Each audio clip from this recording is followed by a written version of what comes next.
wakeupcalldt.com, your one-stop sports shop, and on mixlr.com/wakeupcall. DT, proud to be hanging out here with you inside of the Cafe Kubal studios. Cafe Kubal here with you every single day of the week in all of their locations. Make sure you go out to 3501 James Street as well as 324 West Water Street, 208 North Townsend Street, and 401 South Salina Street, all in Syracuse. You can also find them inside of Golisano's Children's Hospital in downtown Syracuse, and you can find them out in Manlius on 343 Fayette Street in Manlius, New York, and in their newest location and first ever drive-through location on the corner of Route 11 and Taft Road at Sweetheart Corners, where you can find them right there in North Syracuse. So make sure you head out to Cafe Kubal today and always support local. We have an amazingly packed show here with you today,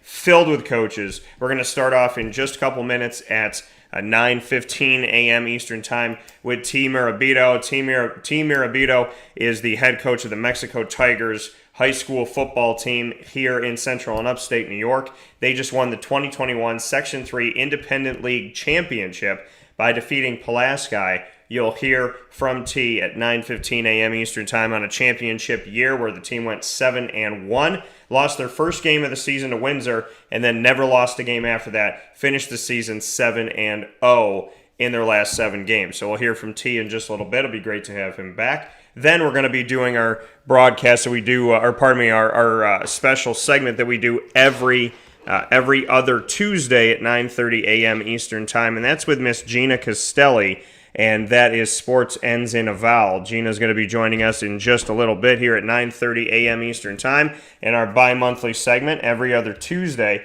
which is called Sports Ends in A Vowel, and that segment is about Gina and I both being Italian. That's why we call it Sports Ends in A Vowel, speaking on different topics every time that we get together. The topic today is on and off the court, on and off the field, controlling the controllables. So we'll discuss that in just a little bit here, where sports meets that thing called life. And then at 10 a.m. Eastern, around 10 a.m. Eastern Time, I'll be joined by Dave Kline, the head coach of... God bless you, Lily. Lily just sneezed here in the studio. I'll be joined by Dave Kline of CNS, the CNS Athletics North Stars football team. Their head coach will be joining me here today ahead of their game inside of the Carrier Dome, as they will be playing for a 2021 Section 3 Class AA championship. He'll be joining me in just a little bit to start hour number 2, speaking on his team and their quest to go after yet another championship. And I was there the last time that they did it, just a little while ago, so I'm very excited to see this again. And we're going to have Ruffin McNeill on hour number 2 right after Dave Kline. Ruffin McNeill is going to be joining me on Wake Up Call with Dan Tortora to tell his story, which is incredible. If you don't know who Ruffin McNeill is, you're going to remember him after today. If you know who Ruffin McNeill is, then you already know that today's going to be a very special broadcast. You do not want to miss a second of this conversation with Ruffin McNeill, where we talk about faith, sports, life, our friendship, so many great things, his history. Ruffin McNeill has been involved in so many pieces of the world of football. It's crazy. If I read off to you just where he's been, and we'll talk about this later on in the show, but this is Ruffin McNeill's over 4 decades in the game. He started at Lumberton High. Well, first and foremost, he played football at East Carolina University, who I cover inside of the American. He played for the Pirates. Then, at Lumberton High School, he was an assistant coach from 80 to 84. From 85 to 86, he was a GA at Clemson.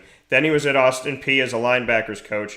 Then North Alabama and Appalachian State as a linebackers coach. Went to East Carolina in 92 as a D-line coach. Then went back to Appalachian State as a defensive coordinator from 93 to 96. Then he was at UNLV as the defensive coordinator, then as the defensive coordinator and the assistant head coach in 98. Then he went to Fresno State as the D-line coach. Then at Texas Tech, he was the linebackers coach, the assistant head coach and special teams coach, then the assistant head coach D-line coach, then the assistant head coach defensive coordinator from 2008 to 9. Then he was a head coach at East Carolina from 2010 to 2015. He went to Virginia as an assistant head coach, a D-tackles coach.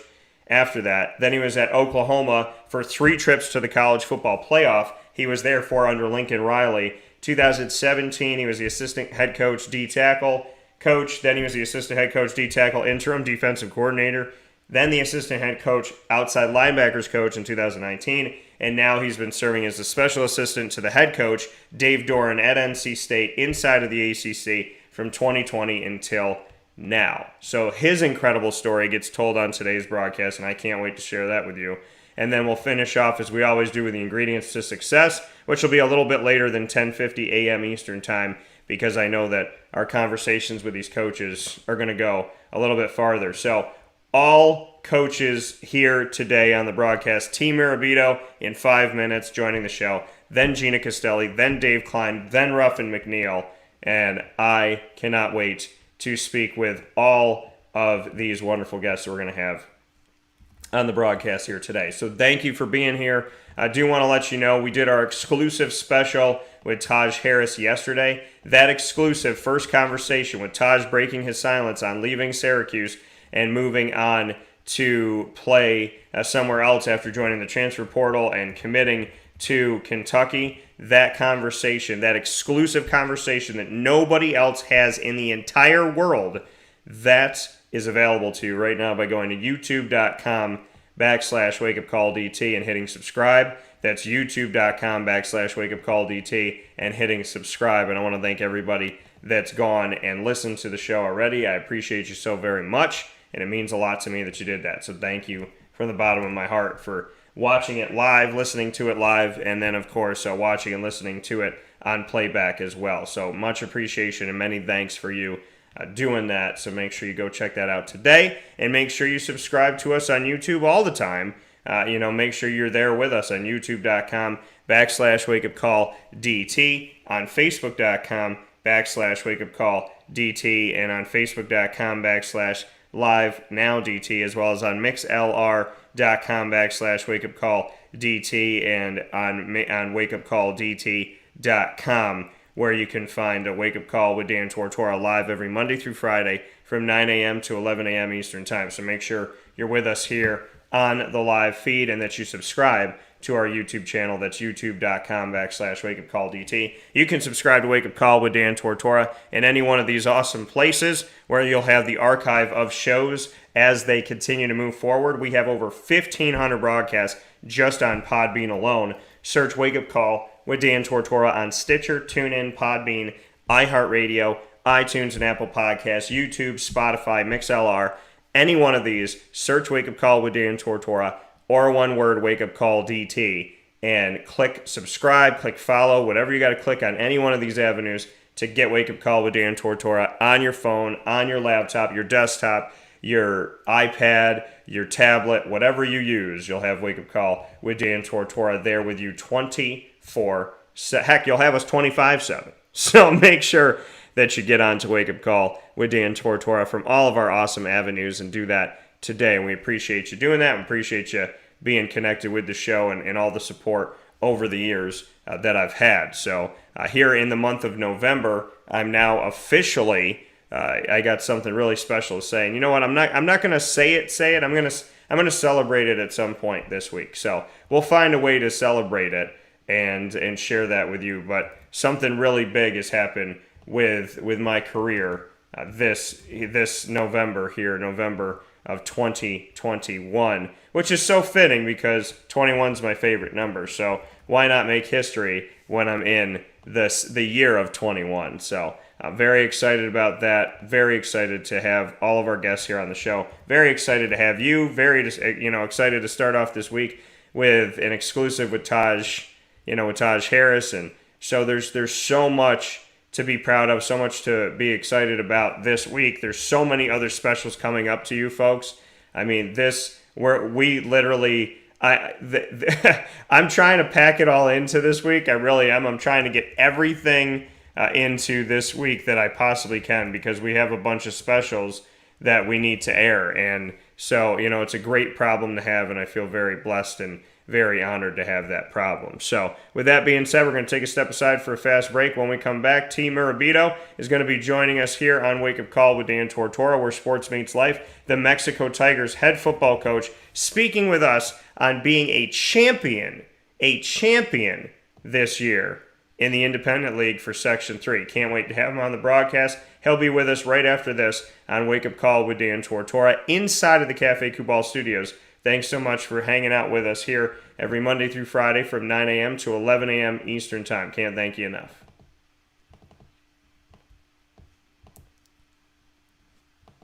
Carvel DeWitt, it's what happy tastes like. Do you know why? Because we make ice cream. Creamy, rich, flavorful ice cream. Not yogurt or iced milk like some of our competitors. Ice cream. Fresh, by hand, daily. For the calorie conscious, we have something new for you. Our new Carvelite. Same great flavor, creaminess, and texture of our regular ice cream with only 35 calories an ounce. So whether you want an ice cream cake, flying saucer, dasher, carvalanche, hard or soft ice cream, we will satisfy your craving with our fresh, handmade regular or new Carvelite ice cream. Carvel DeWitt. It's what happy tastes like.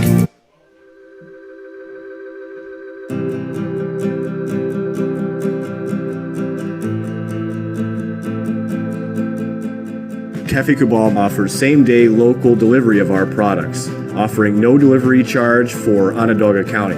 Shop cafecubal.com for fresh roasted coffee beans, cold brew, travel mugs, and all your essential Cafe Cubal needs. Cafe Cubal, coffee for the soul.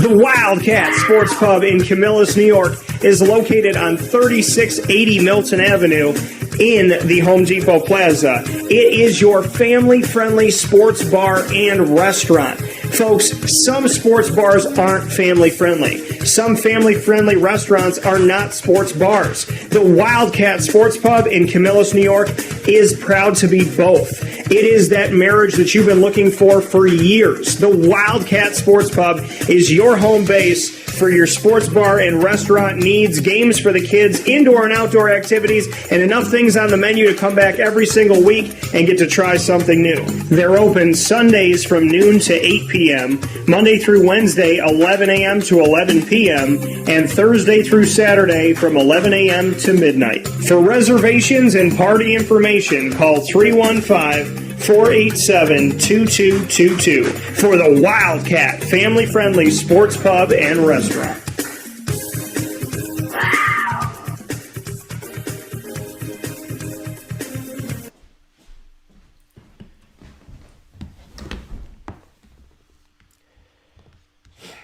Welcome back here to Wake Up Call with Dan Tortora on wakeupcalldt.com, your one-stop sports shop, and on mixlr.com/wakeupcalldt. Happy to be here with you inside of the Cafe Cubal studios. You're watching as well on facebook.com/wakeupcalldt, facebook.com/livenowdt, and on youtube.com/wakeupcalldt. So however you're connected with the show, I appreciate you and thank you so much for being a part of Wake Up Call with Dan Tortora, where sports truly meets that thing called life.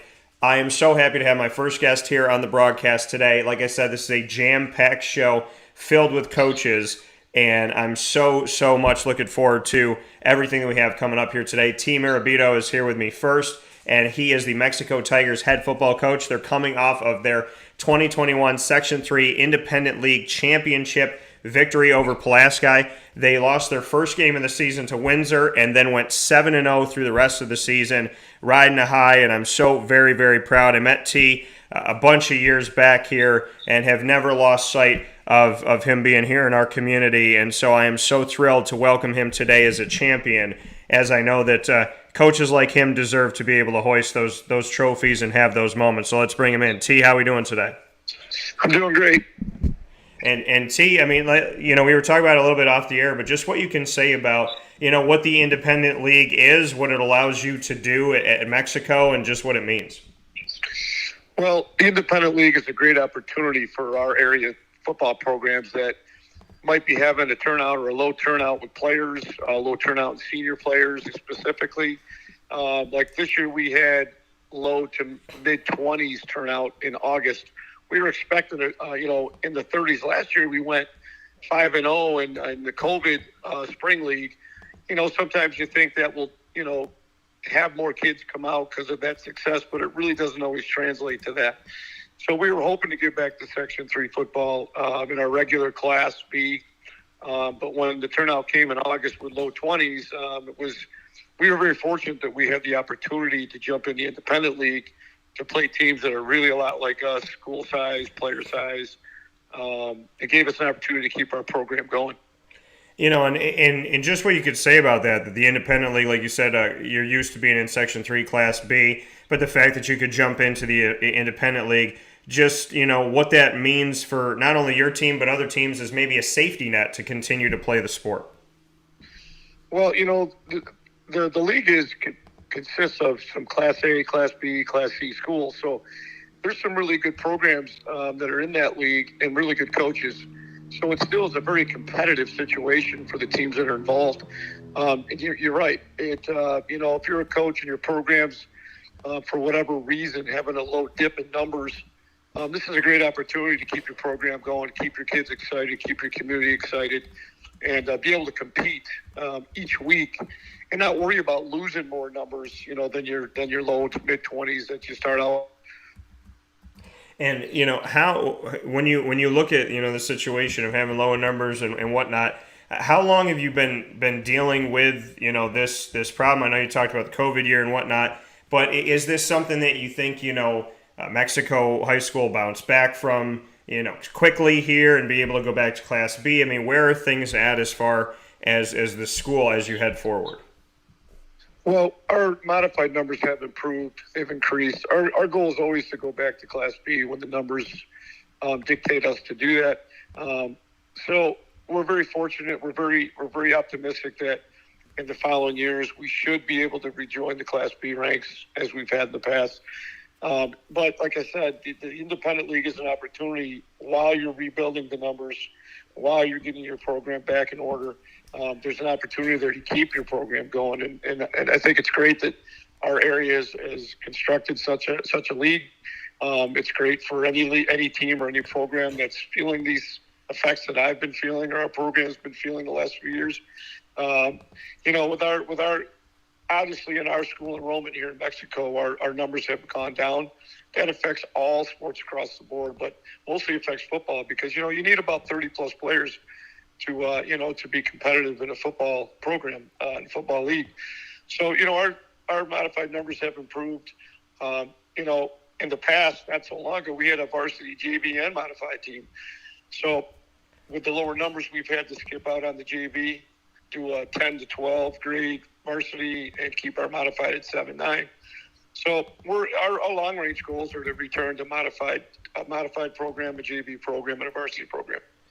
Speaking here with Tee Murabito, the Mexico Tigers head football coach here in Central and Upstate New York, coming off an independent league championship here in 2021. T, when did the issues start here with enrollment, and how do you change that? I mean, how do you improve the numbers? Because I mean, you're a coach there, obviously you're a teacher and whatnot, but how do we turn the tide in a positive direction? How long have you kind of been dealing with this, and how do we elevate it back up, to make sure that Mexico, not just for football, but in general, has representation across the sports? How do we make that better? Because, obviously here on the show, I want to know what we can do to help, because it's important, obviously, for coaches like yourself and for student athletes in the community and high schools. This Mexico is important to me. It's in my community. So how do we make it better?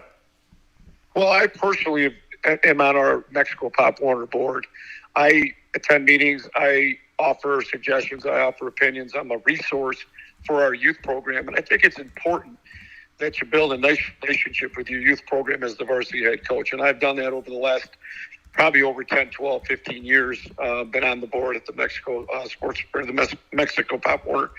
Several years ago when we had some studies come out with the NFL players, with the effects of concussions and things like that.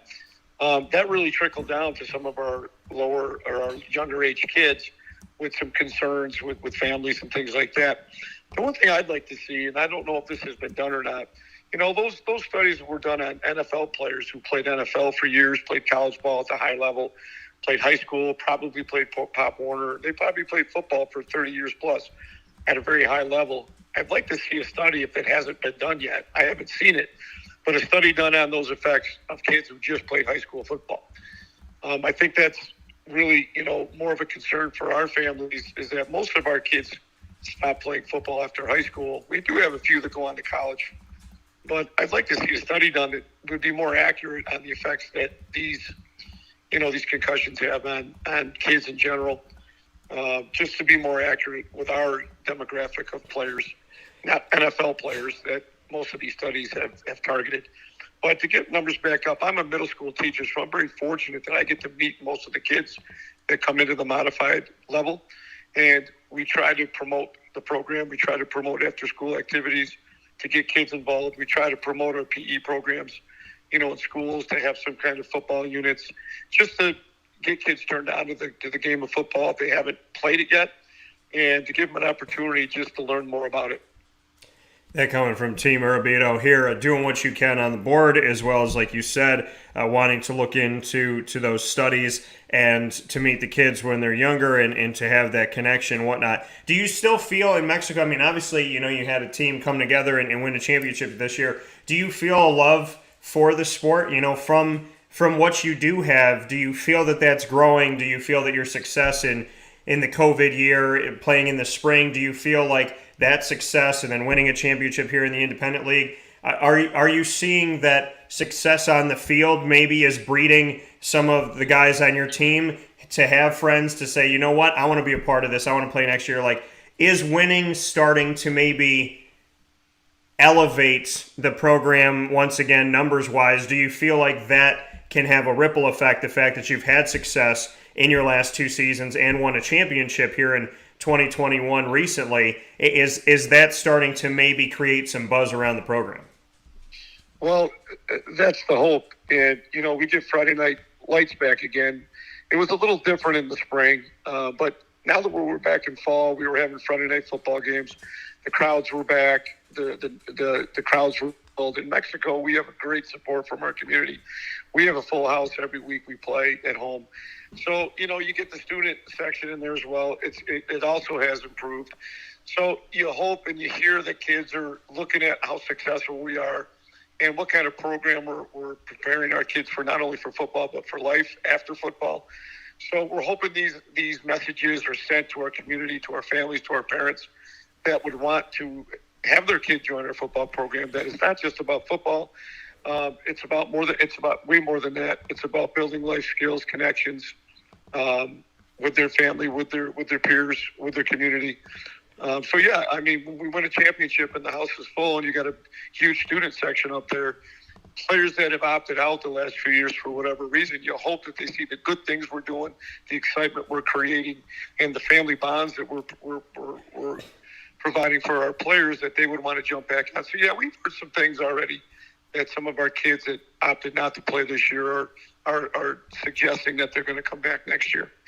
Yeah, and I'm so happy to, see this success, and I'm happy to see this, especially with a coach such as yourself. And we got to, like I said, the first game of the season you lose at Windsor, then you go 7-0 after that at Jordan Elbridge. You get that victory, 42-14. And then on to Altamir Parish, Williamstown, 42-0. PSLA Fowler, 55-6. Westmoreland Oriskany, 35-0. Oswego, 56-12. PSLA Fowler again, 56-30. Pulaski, 24-17. Your championship in that close game, but the amount of points that you scored this season.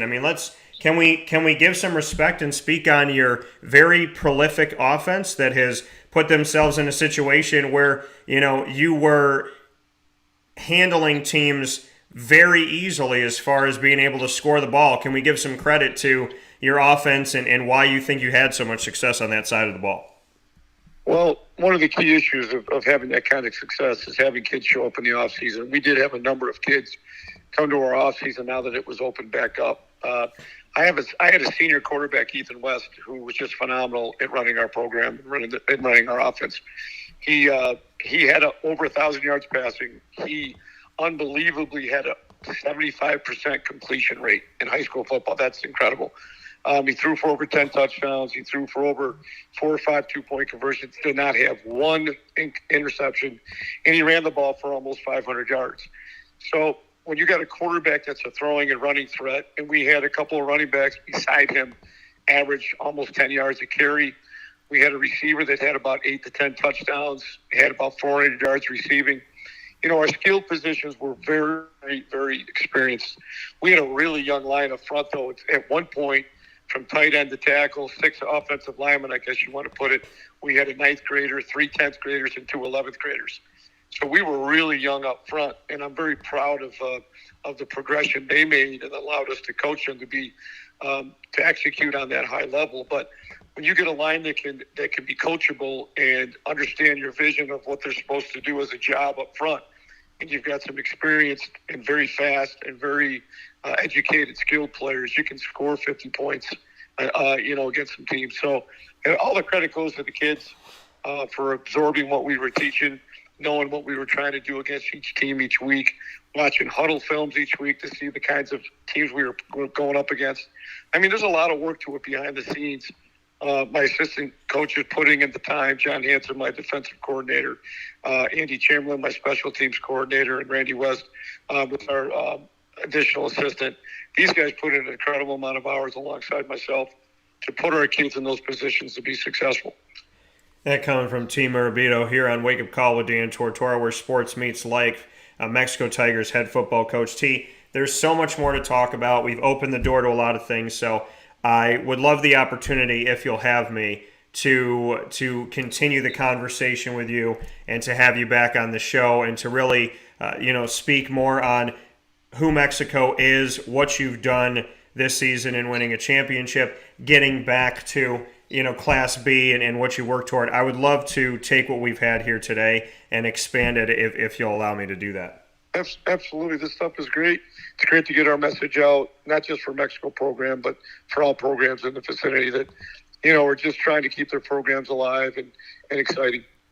That coming from Tee Murabito. T, thank you so very much. Congratulations on the chip. And thank you for all that you do in our community. I'll look forward to talking with you very soon, and this conversation is just getting started, so I'm looking forward to it. Okay, thanks, man. Have a great day. All right, you too. Take care. You too. That coming from Tee Murabito here on Wake Up Call with Dan Tortora, where sports meets that thing called life. I'm excited. I'm excited about what we can do with T. Congratulations on the championship. Congratulations to the young men who came together and found a way to get it done and go 7-0 after losing your first game. They never let one loss turn into two. They never compounded losses. They took that 38-22 loss at Windsor and turned it into 7-0. I love it. I support it. I appreciate it, and I'm looking forward to what Mexico can do. Congrats on your championship, gentlemen. You should be very proud. T and the entire staff, congratulations to you, and congratulations to Mexico High School. And God bless, no stress, do your best as always. We'll take a step aside for a fast break. When we come back, Gina Castelli, Sports Ends in A Vowel, joining us today for our bi-monthly segment as we discuss controlling the controllables. Right after this.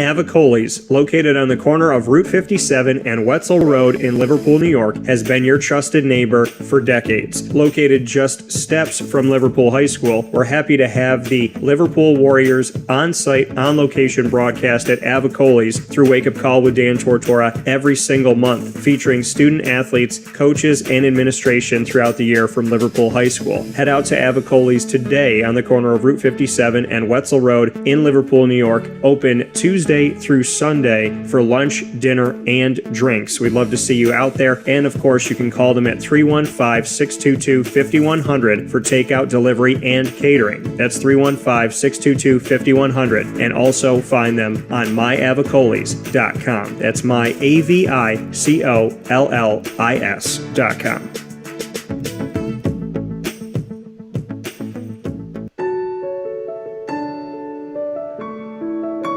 Having peace of mind when you're out of town that your furry-loving friend is safe and sound means taking them to Canine Campground, because we all know that when it comes to the love of our pets, It goes well beyond the call of duty to make sure they're safe and sound. Right, Lily?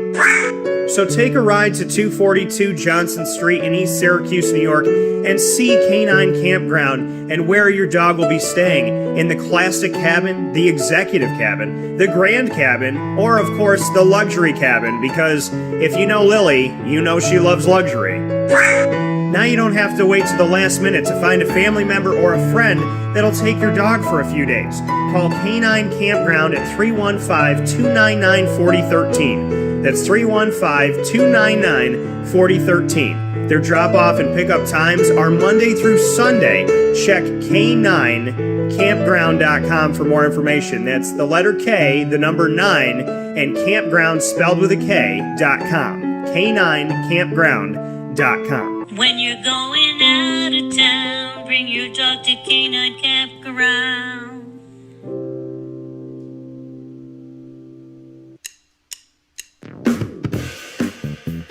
PB&J's Lunchbox, the food truck that you love finding all throughout Central and Upstate New York, now has a street-side cafe. So when you're craving their traditional favorites as well as their out-of-box amazing menu items, you can now head to 663 Old Liverpool Road in Liverpool, New York. Located just minutes from the highway, the Thruway, Destiny USA, and Onondaga Lake Parkway, PB&J's Lunchbox Street-Side Cafe is there for you Monday through Saturday from 9 a.m. to 7 p.m., serving breakfast, lunch, and dinner all throughout the day. Get breakfast for dinner, dinner for lunch, whatever you fancy, including their award-winning grilled peanut butter and jelly sandwich. Find them at 663 Old Liverpool Road in Liverpool, New York. PB&J's Lunchbox, where we love to know what's in your lunchbox.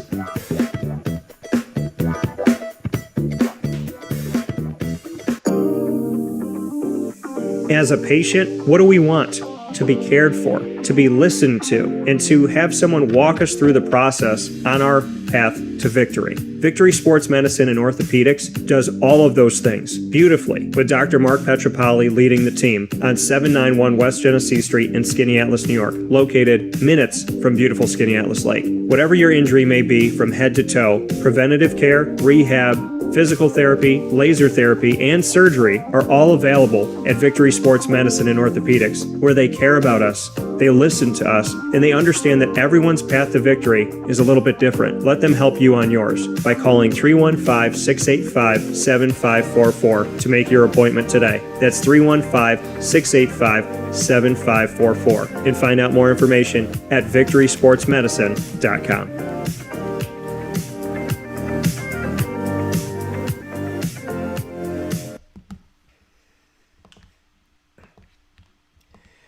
Welcome back here to Wake Up Call with Dan Tortora on wakeupcalldt.com, your one-stop sports shop on mixlr.com/wakeupcalldt, and on facebook.com/wakeupcalldt, as well as on facebook.com/live-now-dt, and on youtube.com/wakeupcalldt. So however you're tuning into the show, on MixLR, Facebook, YouTube, wakeupcalldt.com, wherever you are, thank you for being with us all across the country, all across the world. Wake Up Call with Dan Tortora is live to you, and we're proud to have had people listening and or watching in Spain, China, Russia, Italy, Mexico, Canada, and all throughout the United States. I want to thank you so much for being a part of the show. I'm very humbled and very confused that people in Germany are like, hey, let's listen. So I appreciate it very much so, and I thank you for that. With that being said, we have Gina Castelli on the show today. The only reason why Gina's on the show today is so I can gloat. But no, that's not the reason. I actually didn't even think about it, because this is my thing. I don't trash talk. I'm going to tell you why I don't trash talk. So I don't trash talk because I have immediate karma. And so if I trash, like if I'm playing a game of horse and I got you, right? I got you. You got HORS. I'm hitting shots from all over the place. I'm in the bleachers throwing it over my shoulder and it's going in. And if I got H and you got HORS and I start trash talking, I start getting all in my feelings, feeling all good about myself, I will lose that game within the next 10 minutes. So I don't trash talk when anything's going on. When a game, like I will literally play a game beat somebody one-on-one, get in the car, drive home, wait an hour or two, then be like, yo, I won this game. Because something inside of me is like, no, if I drive home, something's going to happen. I'm going to have to go back to the court. The game's not over. So I can't say anything until I know that I know that I know. So it's Tuesday, and I'm still a little nervous to say this, but what's up, Jacksonville? How we doing? Duval. Let's go, baby.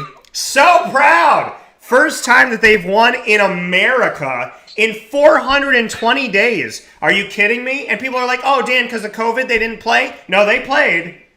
They just didn't win.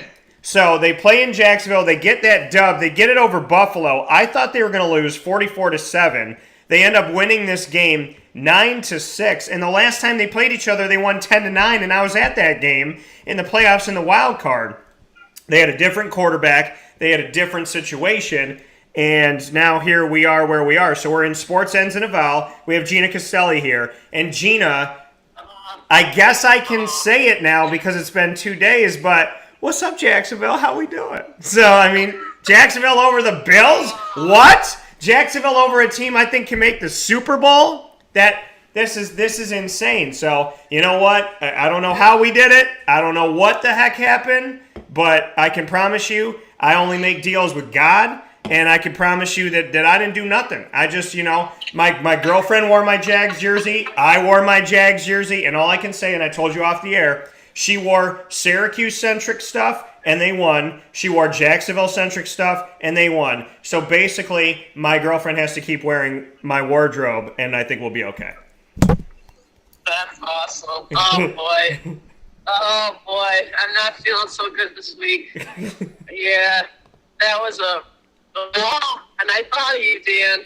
I knew I had to be on the radio thinking, oh boy, listen to this now. We were awful. And we definitely have to get better. Our running game was awful. But now, I'm not one to make excuses, but I do believe in the offensive line. It has to be much better in order for us to be good, and our offensive line the last few weeks is awful. We've had a few injuries, and we've had to put people in different spots, and so we haven't been having a good running game. Josh Allen's gotten blitzed everywhere, so it's just been awful. So hopefully we'll get some people back in the next few weeks. Well, congratulations. Thank you. No, but seriously though, this is. It's Jacksonville. The defense is what aided them to the AFC Championship game a few years ago, and that defense has changed. There's no Telvin Smith. There's no Marcel Darius, who wasn't a massive help to them. But there's no Yannick Ngakoue. There's no Jalen Ramsey. And yet, here they are just finding a way to get it together. So, I'm happy for them. I'm happy that they got it done. I'm happy that they've won a couple games here. I jokingly said they would have to leave the country to win. Then they had to leave the country to win. That was a joke, Jacksonville. I didn't mean it. I wanted you to do better than that, but that's fine. They won in England, and then they came home, and then they just got bounced, and then a week later they win their first game in America in over 400 days. So, 2 wins in the last 3 weeks. I'm going to take it. I'm going to be all right with it. It's okay. I feel good. And now it's just about taking care of business as we step forward here. Because this team, Gina, it's nice to be a Buffalo Bills fan because y'all are thinking playoffs, Super Bowl. I'm thinking, are we going to get the number 1 pick again? You know what I mean? That's not my hope in this. So, I'm happy that we won the game. I'm sorry it was against your Bills. And I just hope for good things for the both of us right now. I want Jacksonville to win out, and I want Buffalo to go to the playoffs and take care of business because I get excited about Buffalo. I do. Yeah.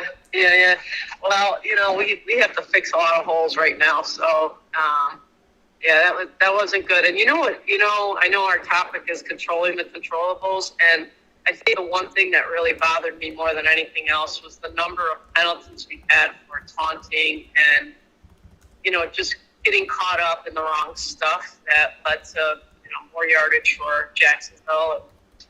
And, that I think that bothered me the most about the Bills more than anything else. So we lost our cool and our composure and our discipline, and and that's what we're about is, discipline, and we just didn't have that.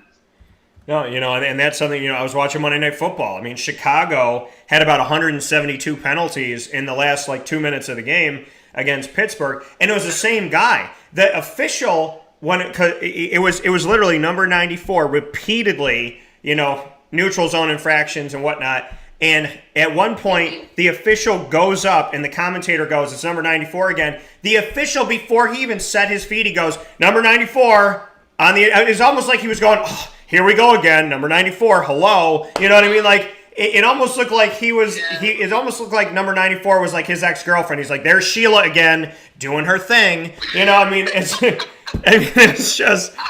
It was awful, and if I'm Matt Nagy, I'm going nuts. Like, I'm sitting here going, this game is within our hands, we're up by a point, and you guys make, it was just stupid penalty after stupid penalty. There was a flag every other play, so, I mean, I get that. So let's talk about it, controlling the controllables and the importance of it.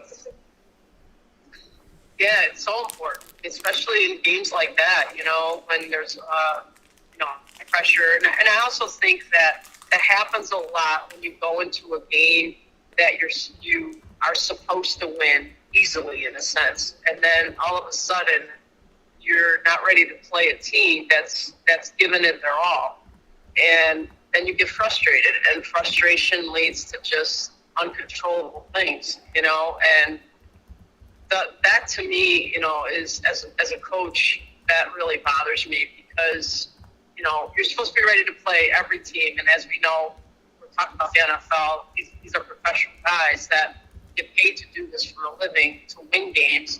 And there's a lot of people talking and everybody saying things. But as a Super Bowl contender, and discipline is probably what got you there more than anything else. And you got to stay true to that. And when you lose your cool, you lose games. You just lose games. And and to be honest with you, Dan, in fact, I was talking to one of coaches at Albany about how I got a technical foul. I've gotten, I think, 3 technical fouls in my career, 3 or 4, and I've coached a long time, right? So we were at Adelphi my last year that we coached, because COVID hit, in the very last year. And it was going in, we were in the second quarter, and we were making a run. And this official kept calling, which what I thought was some things against us that I wasn't happy with. So I had said a few things, nothing bad, but enough for her to turn around and give me a tee. Yeah. And when that happened, they went to the line. It was a 7-point swing, literally. They got the ball back. They hit their free throws, got the ball back, and then we also fouled again. So literally, it was a 7-point swing. And to this day, I say I lost that game. And you just have to be able to control yourself in situations where frustration begins. But it's also a lot to ask of somebody. But those are definitely things that you can control. You just have to. Just constantly have to remind yourself and stay within yourself throughout those type of situations. Yeah, and speaking here with Gina Castelli, a longtime coach in sports ends in A Vowel, spent a lot of time at Lemoyne, now over at Albany. I think we focus so much of our lives, right, on what we can't control. I looked at 36 years of my life, and I said, what has stressed me out the most? And it's what other people say and what other people do. And you can't control that. Yeah. You cannot control what somebody else says. You can't control what they do. You can't control if somebody cuts you off in traffic. Can't control if somebody's mean to you. Can't control if somebody, writes something on social media. You can't control if you ask somebody to get something done and they don't get it done. And I find that, and I would feel that this is probably with a lot of people, is that the majority of our stress in life comes from things we can't control. It comes from people, situations, and things that we have no control over, that we want control over because we trust ourselves and we know that we can make it better, but they're not making it better. And I think that, if we could just realize, I can't even say if we let go of the reins because we don't have them. I think if we could realize that we don't even have the reins on this horse that's just wild, to just let go, knowing that you don't have the reins you're reaching for, and most of your stress and most of your pain comes from trying to control something you can't.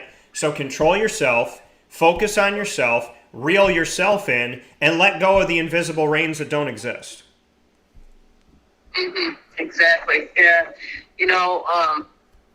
Controlling the controllables as a coach, especially for somebody that's gone from being a player to a coach, it's a lot easier, in my opinion, because you're playing the game out there, and you're going with the flow. As a coach, you're seeing things, and you want to control so much more. Maybe calling an offense, the defense, and sometimes not trusting some of the players that you have in there. And what I found is the more that I let go of that, the better off our teams have played. So the more that I've just allowed our players to move more freely and understand that you put them in the best position to be prepared in terms of what you did in practice.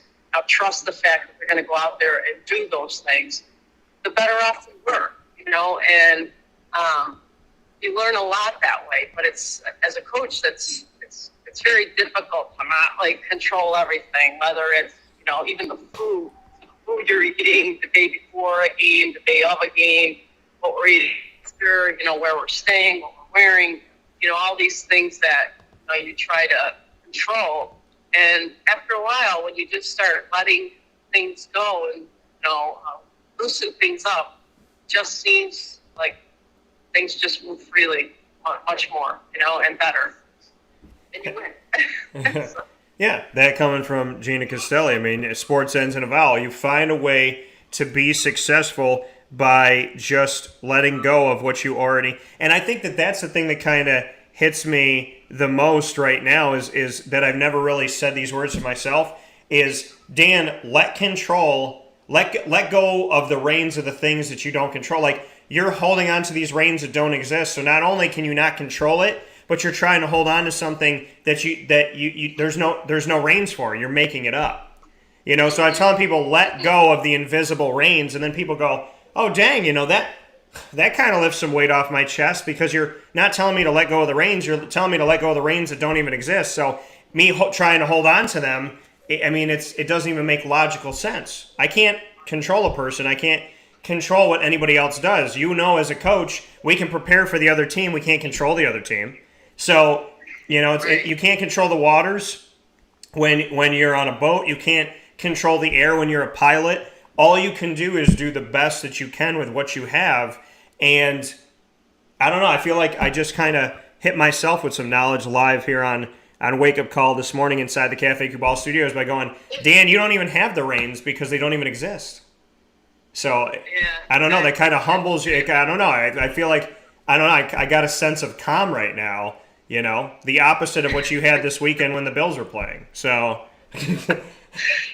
Yeah, definitely. You try to control where you're sit, and it's not working. All the superstition, that's all part of control. You want to feel like you have a little piece of it. But like what you're saying, in terms of even on a boat, it's if we just go with the flow more, you are letting go of the control, but you're also in a sense controlling it. If you embrace what you can't control, if you embrace that, it's a lot easier to just go with the flow. And when we're in those states of ourself, like you are right now, it's a much more peaceful state, and things just come easier, in those states. And that's what the zone is. That's what a coach will say. When your team's in a zone, you're in this flow, and even under the biggest pressures and under duress, your team is so locked in that nothing is going to control it. Nothing is going to take away that freedom of movement, because they're so locked into, what their goal is, and less about what they can't control. And we're always trying to control the what ifs. What if this happens? What if that happens? Well, what if it doesn't happen? And so those are the things that allow so much stress within us, is the what ifs. Or we worry so much about, well, what if this does happen, and what if it doesn't? So it's a 50-50 chance. Never say, well, what if it doesn't happen? And we always look towards more of the stressful things that will worry us for the next week, and then nothing like that happens. So it's we're all in the same position, and we all have to do some really good positive self-talk to get us out of it. Yeah, and that's what it is. It's about that self-talk to get us there, and constantly remembering what works for us individually. So I love it. I appreciate it. All I want to know before I let you go, Gina, is with the language that you had over the weekend about the Bills-Jaguars game, would you have gotten your 4th technical of your career? What was probably the best thing that happened is because in the Albany area, the game wasn't being played. They had the Giants game on. So I was listening to it, and it was always the play behind. So my sisters were constantly texting me, and but it was a fumble or whatever before it even happened. So I kind of knew it was going to happen. So I didn't feel that upset. Like I said, what I was really more upset about was the penalties we had at crucial times and things that we could have controlled more as a Super Bowl contender team. It's just not like us to be like that, and that was the stuff that bothered me. But no, I was actually pretty good. It was so frustrating, and after a while, we had our chances. Even when the kicker missed 3 times, field goal, and we had our chances. But we didn't make the most of them. So. Well, and again, it comes back to just controlling the controllables, doing the things that you can do, and believing in what you can do and focusing on what you can do as you step forward. So, Gina, we always have great conversations. This one definitely gave me some really great things to take with me today, and I appreciate that so very much, and I hope everybody else can take it in their pocket because I needed it today. So before I let you go, I want to say thank you and God bless as always for all that you do. You too, Dan. As always, you're the best. Have a great week. All right, I'll talk with you soon. And I would say that I'm not the best. I'm under Gina Castelli. Then there's me. So I'll say that. God.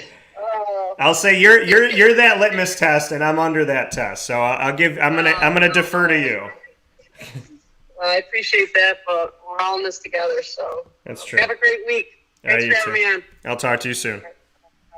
Take care. That coming from Gina Castelli here on Wake Up Call with Dan Tortora with just very kind words. That was very nice. Gina. Thank you. So, yeah, I appreciate that very much so. I'm honored, and that means a lot because she is the best. So, if she thinks anything, if Gina Castelli thinks anything positive of you, rest assured that you must be doing something right. So, God bless and thank you to Gina, and I appreciate you so much. We're going to take a step aside here on Wake Up Call with Dan Tortora, where sports meets that thing called life, and we'll be back here on Wake Up Call with Dan Tortora. Right after this fast break, we'll have the opportunity to speak with you and to speak with Dave Kline and share that with you, which I'm very, very excited about here on Wake Up Call with Dan Tortora, where sports meets life. So very much looking forward to sharing our time with Dave Kline, the head coach of the CNS North Stars football program that is getting excited, ready, preparing for the 2021 Class AA Championship in Section 3, as they will get set to play in the Dome for a championship this weekend. I can't wait. I'm so excited. So we're going to take a step aside for a fast break. We'll come back with Coach Kline right after this on Wake Up Call with Dan Tortora, where sports meets life inside of the Cafe Kubal studios.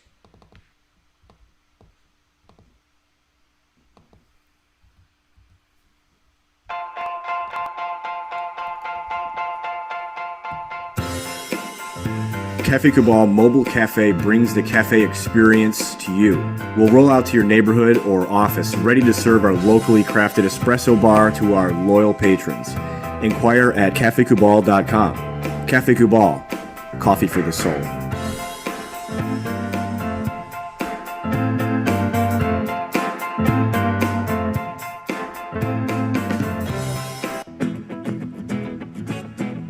Hi, this is Amy from Mother's Cupboard, home of the whole frittata. We are open daily 6 a.m. to 1:30 p.m. For takeout orders, call 315-432-0942 and tune in to Wake Up Call with Dan Tortora for our monthly food challenge and try our Wake Up Call signature menu item available 7 days a week.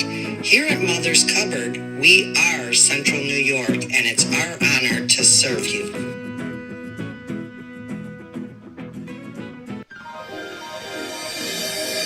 Ma and Pa's Kettle Corn and Popcorn Factory, located on 201 7th North Street in Liverpool, is home to over 40 flavors with more than 200 flavors in their total wheelhouse. Sky's the limit for this sweet and savory Central New York company. Keep it local at your parties, fundraisers, wedding showers, baby showers, and more by calling 315-450-MA-PA. That's 315-450-6272 for popcorn bars with custom flavors and colors at your upcoming event. Make sure to visit them on 201 7th North Street in Liverpool, New York. And for more information, go to maandpassnacks.com. Ma and Pa's Kettle Corn and Popcorn Factory. How corny are you?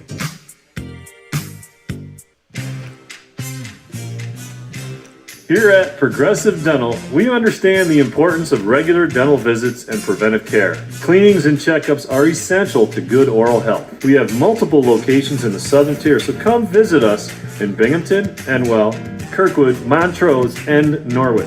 For self-pay non-insured patients, we offer the Smile Plan, which covers all of your cleanings, x-rays, and exams for an affordable yearly price. Call 607-754-2273 or 607-754-CARE to make an appointment today. For more information, visit our website at progressivedentalny.com.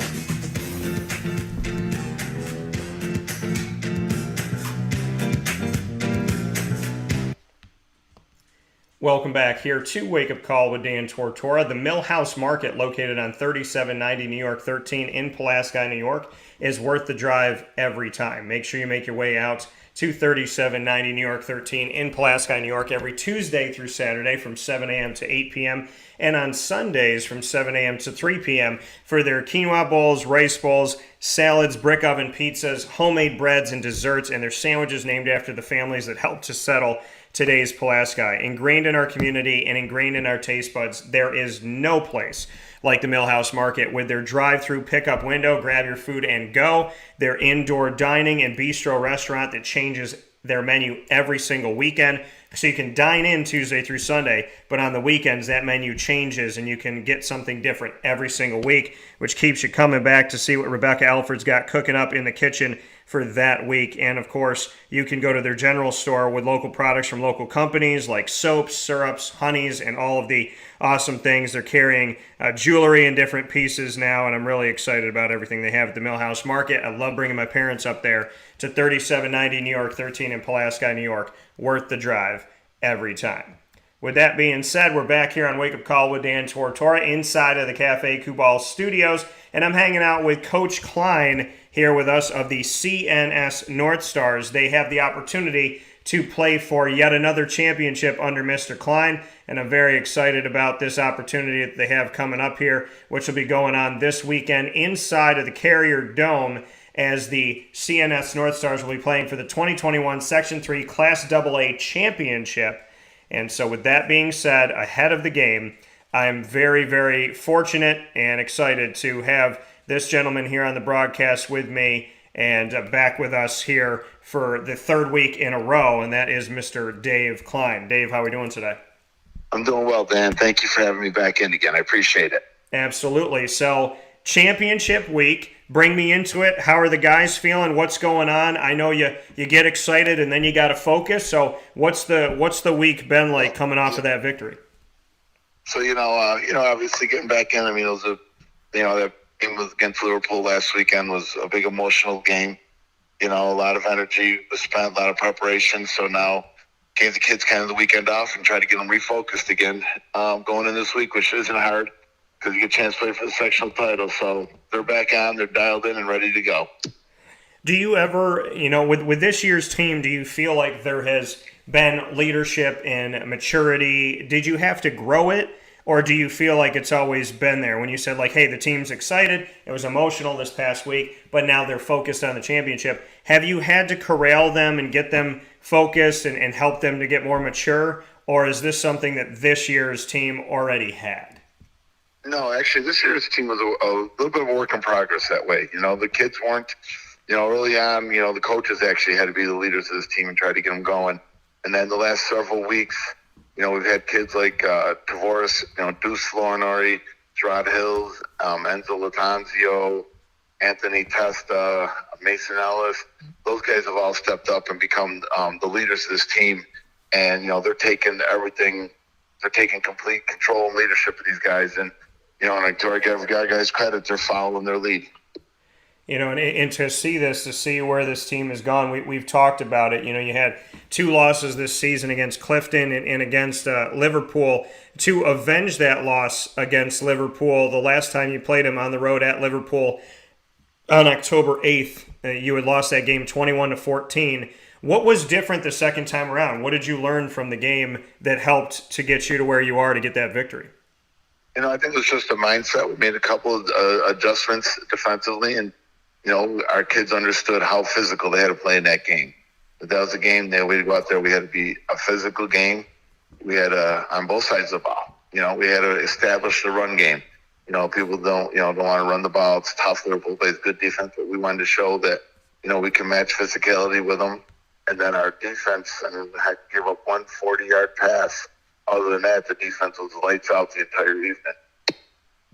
Yeah, and seeing what your defense is able to do to shut out Liverpool in that game 17-0. What did that do for, the morale of your team as you step forward? Because you've been able to score points and you've been able to hold teams down, but to see that your defense is still functioning on such a high motor this late in the season, what is that doing for the team? What is that doing for you as the head coach to not only know that your defense has shut out teams this season and has commanded a lot of games and not allowed many points? 34-0 against Corcoran, 41-6 against Rome Free, 35-7 against Nottingham all recently here. Before the loss to Liverpool on October 8th against Beeville, 40-7, 33-6 before that.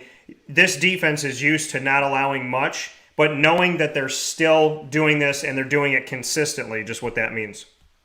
It's unbelievable. It's knowing that, on offense now, we can take risk. We can gamble a little bit, knowing that, our defense is going to step up and do what we need them to do.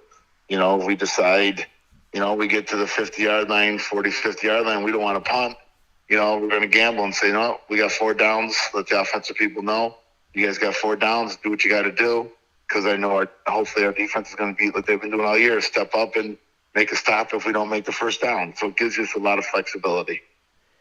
Yeah, and like you said with that, the opportunity to go for it on 4th down, knowing that your offense can open up a little bit there and have an extra down. What do you think that does for the team, and to have that trust and to have that faith? Not that you're going to go for it obviously on every 4th down, but the fact that you have that opportunity and that you trust your defense enough to say, hey, you know what, 4th and 1, 4th and 2, let's go, because you don't see that always with coaches. And, we've been in the Dome with Syracuse this season, and 4th and 1, 4th and 2, and seen, Dino not go for it. So what's kind of the dance that you have with 4th down, and do you like that? Does that kind of energize you when you tell your offense and you give them that trust and you look at your quarterback and you tell them, stay on the field, you got another down, go for it? Well, yeah, that's something that's kind of been a philosophy of mine for years now. I'd say probably last 7, 8, 9 years, is we cross our own 40-yard line unless it's 4th and a long distance. If we're anywhere under 4th and 5 yards, we're going to go for it because that's just a belief and a philosophy I have. So lets the offense know that, hey, guys, once we get to that 40-yard line, you got 4 plays. All you got to average is 2.5 yards a play, and we're going to keep right on rolling. So it gives them a little more flexibility, a little more ability to be creative. And it tells our defense, guys, I don't doubt you. and it's just, it's having faith and trust in both groups, in the whole entire team, the coaches, everybody that's involved, saying, guys, I trust you, I believe in you, let's go get this done. And what do you think that does, for your players? How have they responded to you to have that trust, because you don't always see that. And I've looked at some coaching staffs around the country, no matter what, high school, pro, whatever it may be, college, and I've thought to myself, do they trust their offense? Do they have faith? Do they have faith in the defense? Do they believe the special teams can do this? For you to deliver that message to your team and say, hey, I'm your head coach, and I believe in you. I really think that you guys got this. You can do this. I mean, what has that done for the team to have something like that? Because I'm listening to you talk this morning, and it's making me excited, just hearing about that, hearing that there's a coach out there going, I believe that you guys can do this, and I'm gonna put my money where my mouth is, because we don't see that all the time. So to go into that a little bit deeper, just what does that do to the culture and the environment of your team that they have a head coach that, like you just said, I believe in you. I believe we can get it under fourth and 5 or less. I believe in my offense. My defense, I know you can stop them even if it's a shortened field. I would imagine that that's got to make practice some kind of way. It's got to make games some kind of way to know that a head coach and a successful head coach believes in these guys the way that you do. It just creates an atmosphere of trust with each other. It creates an atmosphere of trust with, the players trusting themselves. The coaches trusting each other, the coaches trusting the players. It just creates, everything about it creates a positive atmosphere, in my opinion. And it's funny because if we don't make it, we don't sit there and point fingers and blame each other. We go out there, we know that you're going to pick up each other up. Each group throughout this course of this year has picked up the other group, whether it's offense, whether it's defense, whether it's special teams. Everybody's picked each other up, and it's just that, they kind of like that brotherhood, that camaraderie, that we know that we got each other's back, and that we're going to keep picking each other up no matter what, every single time, every single day, whenever. So it doesn't matter. And I love that. Here with Dave Kline, CNS North Stars head football coach, getting set for the 2021 Section 3 Class AA Championship in the Dome. Before we get to that, Coach, I want to mention somebody that we haven't mentioned these last couple weeks, and that's maybe you have, but I haven't given him the spotlight. I want to make sure I do that, especially coming off of a 100-yard rushing game.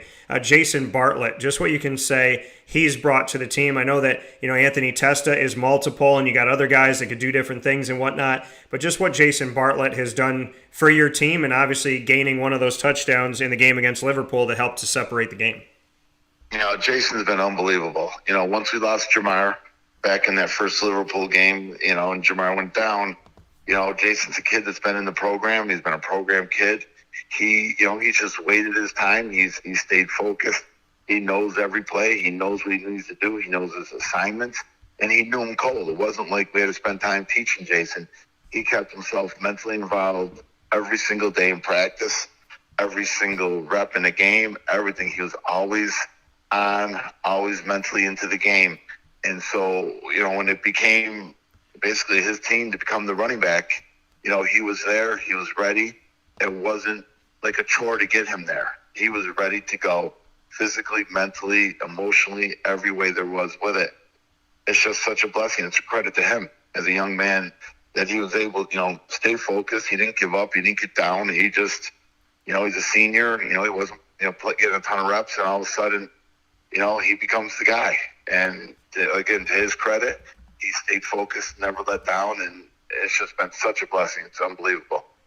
Do you feel like you've had that around the team, going into the season, during the season, the next man up approach? Did you really get a feel for that is something that you've been able to lean on, that the guys that were on the sidelines were ready, like you said, could go right into it, and like Jason Bartlett did it, that he didn't need to be told, he didn't, need to be kind of coddled or like, hey, do you know what you're doing, that he was prepared. Do you get a sense for that your next man up, those guys have been prepared this season to step in, that there is that level of responsibility of the guys that are behind the guys that are on the field?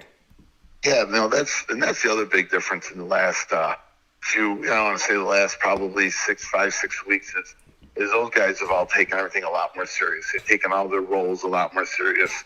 if it is being the backup, making sure you understand everything ready to go. Same with the scout team. Our scout teams have taken their roles a lot more serious. So, I think that's been the whole difference makers. These guys have all realized, okay, as a group of 60-plus guys, we need now to be focused in. It's time to get serious. And I think they've all believed in that and bought into it. That coming from Dave Kline, head coach of the CNS North Stars football program here in Central and Upstate New York, heading toward the Section 3 Class AA title opportunity this weekend inside of the Dome on November 13th, which is this Saturday at 6 p.m. Eastern Time. Coach, you got Beeville again. Your thoughts on Baldwinsville and what's to come up here? It's an interesting thing that your team has been going up against, coaches that are in this place of, in the world of transitioning and whatnot. So you have Baldwinsville coming up here for the Section 3 Class AA title. The last time you played them at Beeville on September 24th, won the game 40-7. What did you learn from that matchup against Baldwinsville, and what can you say about lining up against Beeville in the Dome this weekend? We learned what we do well. Again, you look at a game on September 24th and you compare it to a game today on November 13th this weekend. These are two totally different football teams. You still got your philosophies. They're going to be the same, but they've gotten better. They've made some adjustments. They've made some changes. They're playing high-caliber football right now. Heck, they went out and beat Corcoran 34-20, and they were up 21-0 at half. So they're playing very, very good football right now. So we know that, and we know that we need to be prepared. And we know that Coach Sanfilippo does a phenomenal job over there. He always gets his kids prepared. They're always ready to play. They're very detail-oriented. So we know that going in. So we know that, again, we have to match that detail. We have to match that intensity. We have to actually go beyond their intensity. We have to make sure we come out and we play with the intensity that we played with against Liverpool. We can do that, and we can play intensity like that on both sides of the ball, especially up front. I love our opportunities. And you mentioned him, Carl Sanfilippo. He's been on the show a lot. I've gotten to spend a lot of time with him over the years at Beeville. What can you say about what he's meant to football and what he has meant to football specifically in Central and Upstate New York as he nears retirement? Carl's just a legend in the game. He's been around for so long. He's coached so many different places over the years. I know his big name mark has been at Beeville, but, he was back at CVA back in the day. He's been a couple of different places, and he's just a guy. He's always there. You think of football in Central New York, you're going to think about Carl, because, again, he's been there. Carl and I are good friends outside of football. We're good friends in football, but, this week we're a little bit competitive with each other, but, otherwise we're good friends. He's a good person. That coming from Dave Kline. Dave, final notes here. Why should people come out to the Dome? Two-parter. Why should people come out to the Dome this weekend to see CNS versus Baldwinsville? And secondly, what does it mean to you after everything you've been through and this team has been through in the last 18-plus months to be able to say that there's not only a sectional game, but that you're playing in it and that you get to go back to the Dome? Just what that means to you. So why should people come out, and what does it mean to you after everything with this pandemic that you get to be in the Dome for a sectional opportunity? Well, people should definitely come out because, again, you're going to see a chance to see two very good high school football teams play each other. You're going to be able to see kids that are willing to put themselves out there on the field, to put themselves out in public, to be willing to succeed, to gamble, to take that chance that they can be successful, that they could fail. But they're willing, to do that. We don't see that very much anymore. We don't see people that are willing to put themselves out there on the line, and you're going to see that this weekend. So it's a great thing to see. That's what's so beautiful about sports. And obviously I'm a first guy, so that's one thing that's beautiful about football. It's out there for you. It's raw. It's emotional. So going out there and being able to experience that and be part of that. The Dome is a beautiful, beautiful place to watch the game with all the upgrades. So weather won't be a factor for anybody. It's a great, great high school atmosphere. So that's definitely why you should go out and watch the game. Secondly, it means the world. It's like, at one point in time you think, are we ever going to get back to this time again? Are we ever going to be to something normal? And when you see these kids' faces, you see their eyes light up, that, after winning the game on Friday night, you see that excitement, that passion, that love of the game. You're like, this is what has been missing.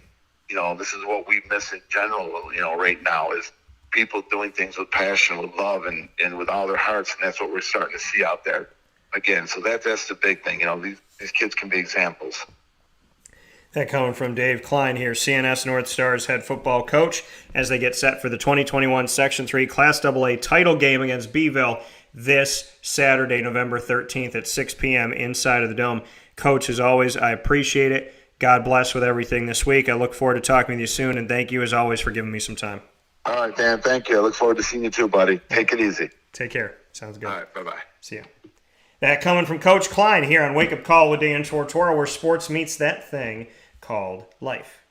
We appreciate you being here, hanging out with us inside of the Cafe Kubal studios. For those of you that have been patient, Ruffin McNeill is coming up in just a moment on Wake Up Call with Dan Tortora. An extremely awesome, inspiring, faith-filled, friendship-filled, just beautiful conversation with Ruffin McNeill comes your way right after this. I am so very honored and privileged to know Ruffin, let alone to have the relationship that we have. So God has blessed me good, giving me somebody like Ruffin in my life, and I cannot wait to share this conversation with you. Right after this fast break, the special assistant to the head coach at NC State, Ruffin McNeill, joins Wake Up Call right after this.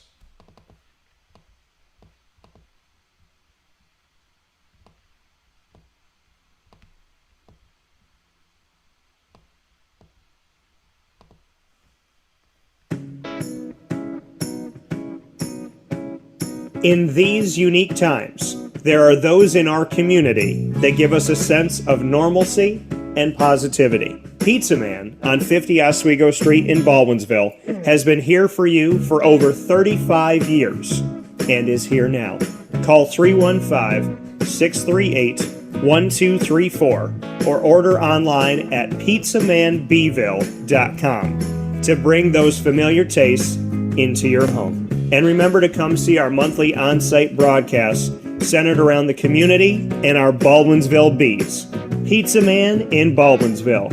Any way you slice it, they are always here for you.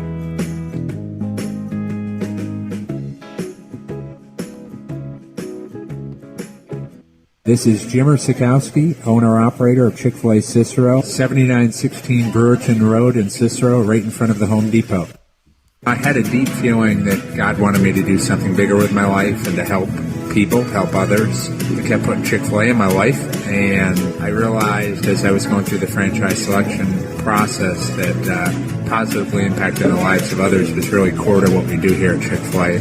First of all, it starts with the food. The food is brought in fresh daily. We bring in local produce. We prepare to order in the kitchen. We hand bread our chicken. We hand spin our milkshakes. It's great food. It doesn't taste like fast food. I think the second thing is the way people feel when they come in a Chick-fil-A restaurant. It's different. We try to treat people with intentional kindness here, which is very different and deeper than good customer service. And so I think it feels remarkable for most people to come in a Chick-fil-A restaurant. And then lastly, the impact that we try to have in the community is very different. It's a big part of the expectation of every operator of a Chick-fil-A restaurant is that they're actively engaged in their community, they're a leader in the community, and they're making a difference. When they realize that what we're striving to do is to shine a little light in their life, that's a very, very different experience than you will have in any other quick service restaurant. And it's that remarkable experience that I think people will emotionally connect with. I'm George Townsend of Honda City with some good advice when buying a new car. The true cost of owning a new car is determined by the appraised value when you trade it. No vehicle appraises higher than a Honda. Next, look for low APRs and deep discounts. You also want low maintenance costs and great fuel economy. That's why my advice to you is to buy a new Honda. Looking pre-owned, visit our Honda Certified Used Car Center. Honda City, 7140 Henry Clay Boulevard, Liverpool, or HondaCity-CNY.com. It would be a pity if you don't shop at Honda City.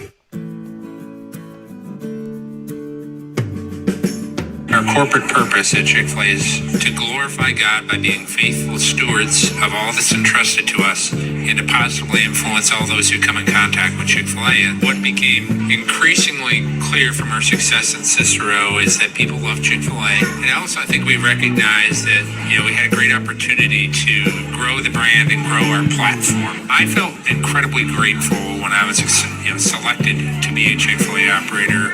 I think what it's meant for me, what I've come to realize on a very deep level is that this is a calling for me. It's not a career. It's not a job. The Lord called me to be a Chick-fil-A operator and to use these restaurants to glorify Him and to positively influence other people. I'm blessed. I'm very blessed. Head to Chick-fil-A Clay on 3974 State Route 31 in Liverpool, New York.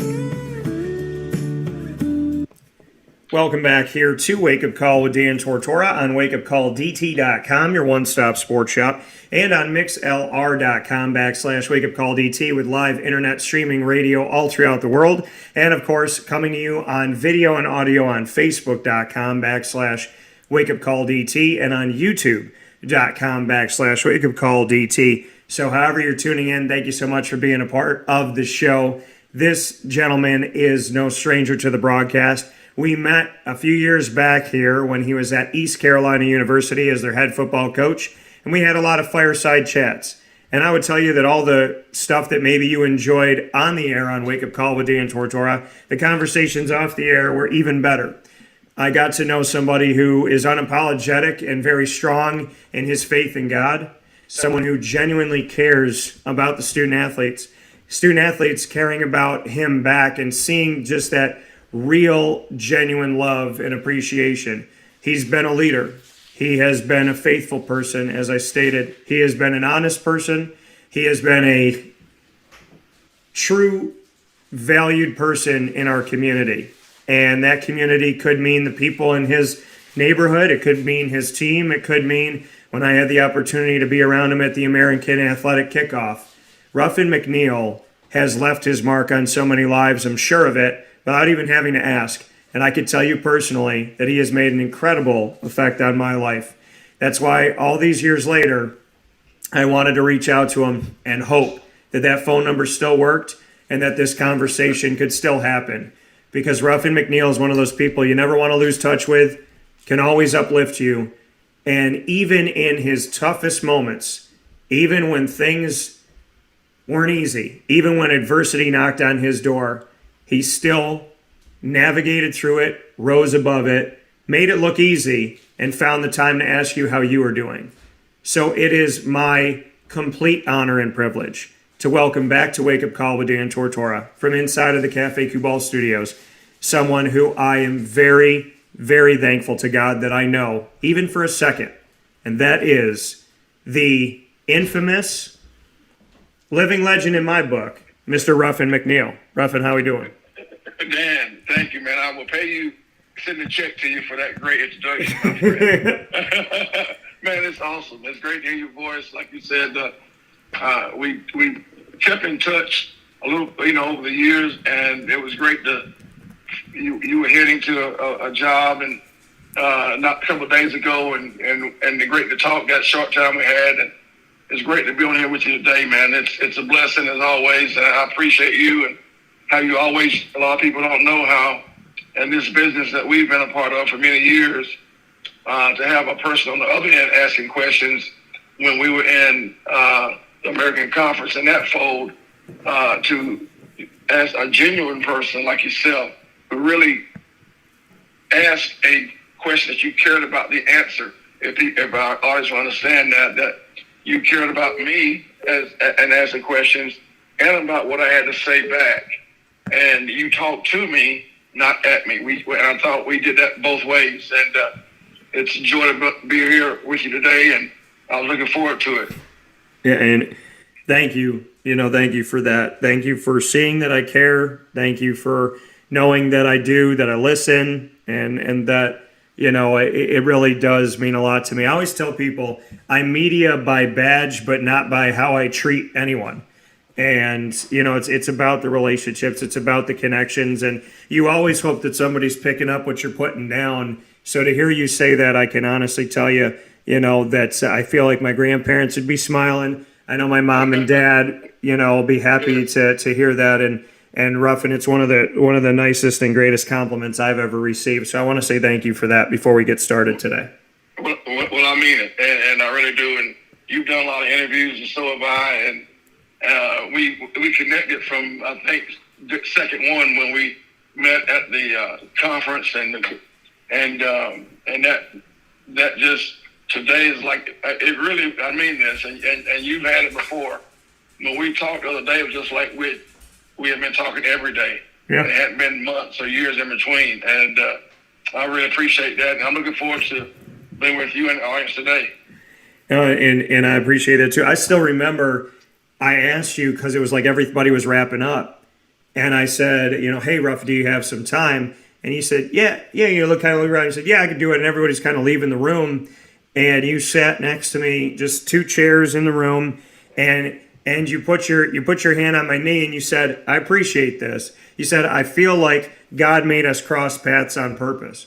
And I never forgot you saying that to me. And I also never forgot when I was washing my hands in the bathroom at the American thing at Rhode Island, and I saw you, and it just like out of everybody that was there, and no disrespect to anybody whatsoever, because I have relationships with a lot of the coaches, but it was like I looked for you on purpose after having that other conversation with you.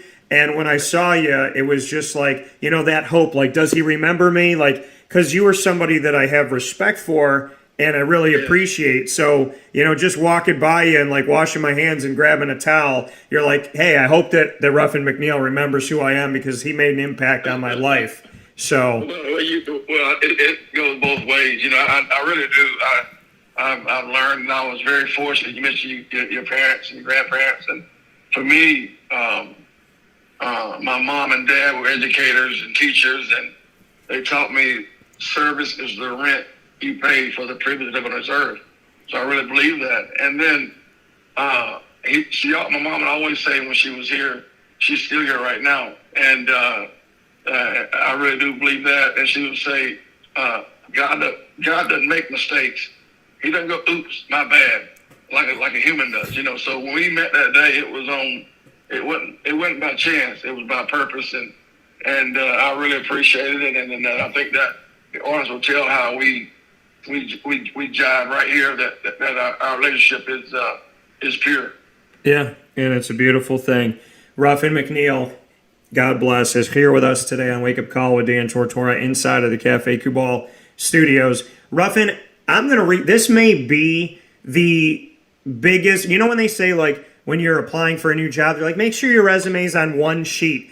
Unless you use some type of like size 2 font. I don't know how you get all of this on one sheet, but or maybe you write it in a circle like all the way around the page so it just keeps going. But 1980 to 84, Lumberton High School assistant, 85 to 86, a GA at Clemson, 87 linebackers coach at Austin P, 88 North Alabama linebackers coach, 89 to 91 Appalachian State linebackers coach, then to East Carolina for your first stint, D-line 92, back to Appalachian State as the defensive coordinator from 93 to 96, UNLV as the defensive coordinator in 97 and 98, the assistant head coach in 98 as well, Fresno State D-line in 1999, Texas Tech from 2000 to 2002 as the linebackers coach, and then for 2003 to 6, assistant head coach and special teams, 2007 assistant head coach D-line, 2008-9 assistant head coach D coordinator.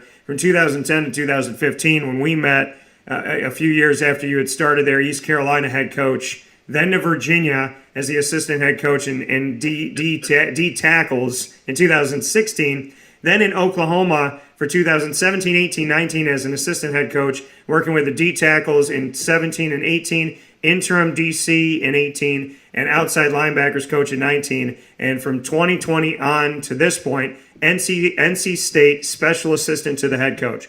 Ruffin McNeill. That's a lot of moving, brother. You know what I mean? I've never heard it in that sense until the day I'm going, you know what? That's a lot of moving and a lot of experiences. And what a great job, man, rehashing that. That was, that's my life.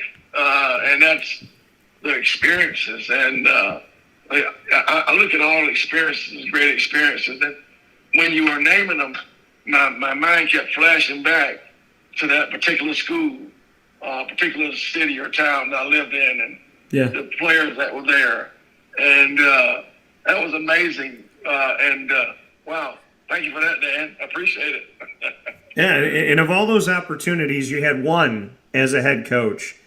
Where does East Carolina live in your history, in your life, in your mind, and in your heart, knowing that of all the jobs you've gotten to do, that was the place where they let you lead an entire program? You know, it was an honor because at that time, and you know, I didn't know if I'd have my opportunity. I had a chance to take over at Texas Tech when the mishap happened with Mike Leach there for an interim against Michigan State, but didn't get that job. It was just for the bowl game. And I never thought I'd have opportunity, really. And then in between that Texas Tech and East Carolina opportunity, I was going to Stanford with Jim Harbaugh. I accepted the job and was going that way after Texas Tech until East Carolina called. And when it came, I'd been preparing for it. And this is, I'll tell you how I was trained by my dad and who I've been around. Whatever job I had, I prepared for the next one. Not going there, but skill-wise. Like, for example, when I coached high school and was an assistant, I prepared for the job like I was going to be a head coach. I taught my room, cared myself. So if the opportunity ever came, it's like I had practiced it a little bit. Then when I became a GA, a graduate assistant at Clemson, I performed my duties like I was an assistant, a full-time. So if it ever came, I'll be prepared. And then once I became a full-time, I prepared my room, my meetings, as if I was a defensive coordinator. And then, and this is truth, and then when I became a defensive coordinator, I conducted the room, and now you had a bigger room, a bigger format, even as a special teams coach. I prepared to be a head coach, never thinking I would have an opportunity. But I learned, sort of like practicing a jump shot, how you throw a piece of trash in the paper and go 3, 2, 1, like a jump shot in the game. That sort of practice mentally. Yeah. And I did that. And so when it came, it was a surprise because I didn't know what happened. But I think I prepared for it all those years before. And when it happened, I was ready and still learning, but was ready. And I knew if I had opportunity, I had to be ready and prepared to do a great job immediately because I didn't know how many chances I would get. You know, if that makes sense, Dan? Yeah. And I wanted to, so when it came about, I got the job and I knew I'd have to have a great staff once I received the job or accepted the job. So that was the next thing. And then I had my philosophy and principles and plan of how to run the entire organization because I've been rehearsing or practicing it for all those years. I said, and I adjusted it as I went and through the years and experiences of when it would come, or if it ever did happen, here's how I would handle it. Here's what I need to have prepared. And down from not just the specific coach, but what defense I would run, how would I handle discipline off the field and on the field? How would I handle the education, academic part, the faith part, the rules part, the media part, Dan, even the media part, Dan, how to handle media. Yeah. And I practiced that the whole time, never knowing I have a chance. And it came at a later age than normal. And I was just grateful to have opportunity those 6 years at East Carolina. And I wish it had been longer, but that's how this business goes that we're in. You and I were chosen for. But I enjoyed the opportunity, and I try to make the best of it. Speaking here with Ruffin McNeill here on Wake Up Call with Dan Tortora, the keeper of 172 jobs in the world of football. And here inside of the Cafe Cubal studios, Ruffin, like you said, it was 6 years, but you wish it was more. You and I spoke. I remember exactly where I was sitting. I was in the parking lot of one of the malls up in the Syracuse area, and I remember calling you, getting through, and sitting on the phone with you and talking about this, and just feeling so sad because I felt like it was not the right move. And I can say that, you know, from my perspective, and I know that East Carolina has meant a lot to you. I know that I respect the heck out of East Carolina, and I've paid attention to them since coming into the American and covering the American. Bring me back. I mean, hindsight's 2020. You've had a few years from that moment. What happened? What was it? I mean, in my opinion, was it perfect? No. Is any coach typically perfect? Not really, unless you're maybe named Nick Saban and sometimes Dabo Swinney. But looking back at your time at East Carolina, I really thought that you were one of the coaches that was relatively safe every year. So hindsight 2020, let's go to those 6 years and what happened and how did they tell you and were you shocked? I mean, now that we have time to talk about it, I'd love to go back to that time because I really honestly felt like you were something special there that was way beyond football, and I felt like you were winning. You were going to find a way to do it and be consistent. You've been the most consistent of the coaches that they've had of late, and maybe even in general. So I'd love to go back to those East Carolina times, and I hope that that's okay if I do that with you because that's how I met you, and I'll never forget shaking my head that day going, I don't understand. I just didn't understand. Well, you know, at first, I think East Carolina is a place that I was 17 years old, and I received my football scholarship to go play there for a Hall of Fame coach named Pat Dye, who just passed away during the last year. And so that place was not just another school. It was a place where I grew up. I became from a young teenager and graduated in 4 years. I was able to be on some really good teams. I was able to become a starter as a sophomore and start for 3 seasons, named the captain earlier. Not to brag or anything, but just to say that's what happened. So it meant a lot to me. And I formed a lot of lifelong relationships there, as you do, as you know, in those college experiences, teammates and friends. So it meant a lot. So to be able to go back and be the head coach at my alma mater, not just mine, but my brother graduated from there also. My sister-in-law and brother-in-law. My wife, Erlene, has her master's from East Carolina.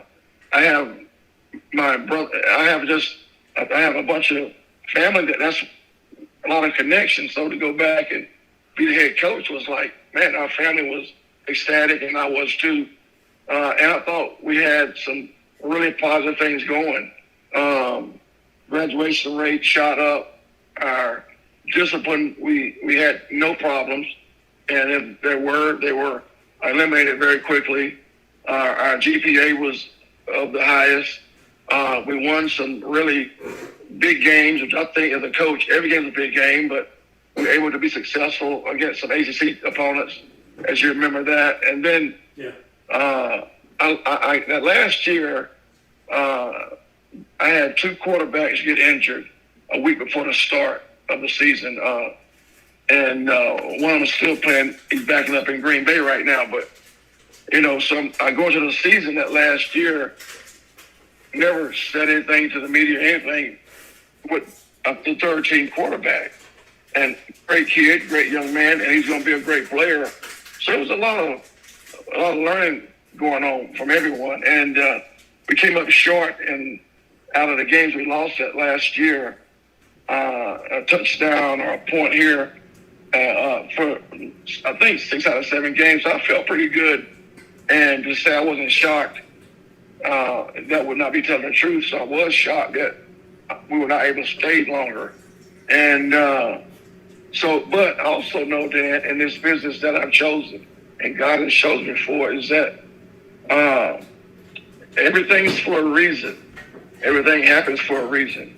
And yes, it was a challenge. Matter of fact, besides gaining my mom in 07 at Tech, not losing our game there, it was one of the most challenging times in my life because I had to, okay, here we go. My job at my alma mater, which I was ready to stay there because I know it sounds like a lot of jobs when you name them off, but I was not a looking Louis type guy.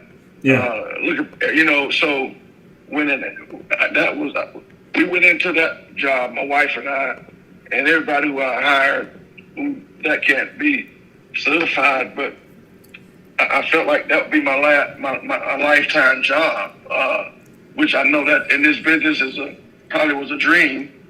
And but when it didn't work out at the end, and I was disappointed.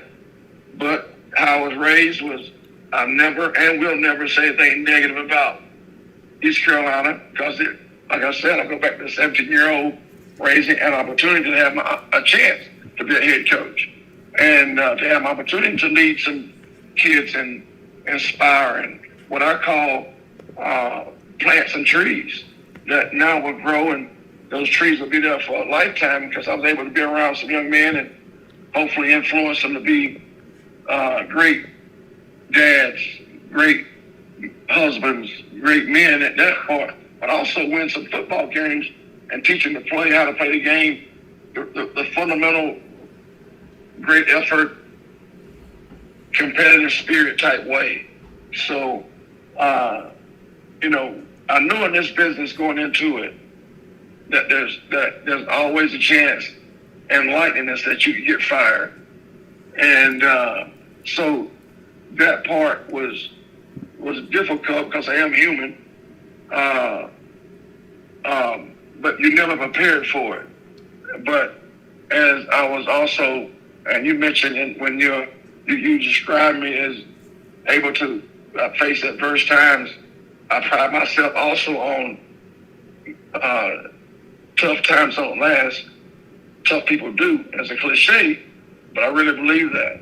And I think the main reason I believe that, one of the main reasons is I have a faith in knowing that I won't put me in a situation that I can't handle.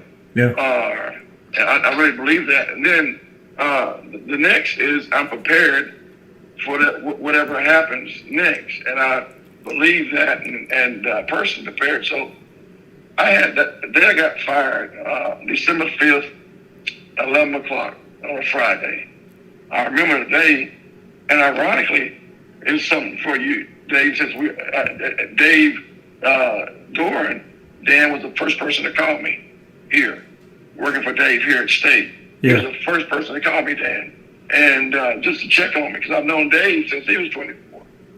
And so I had a job offer that night from Virginia, and early enough felt great about it because I knew Bronco Mendenhall, one of my best friends in life is Robert Anai, the offensive coordinator.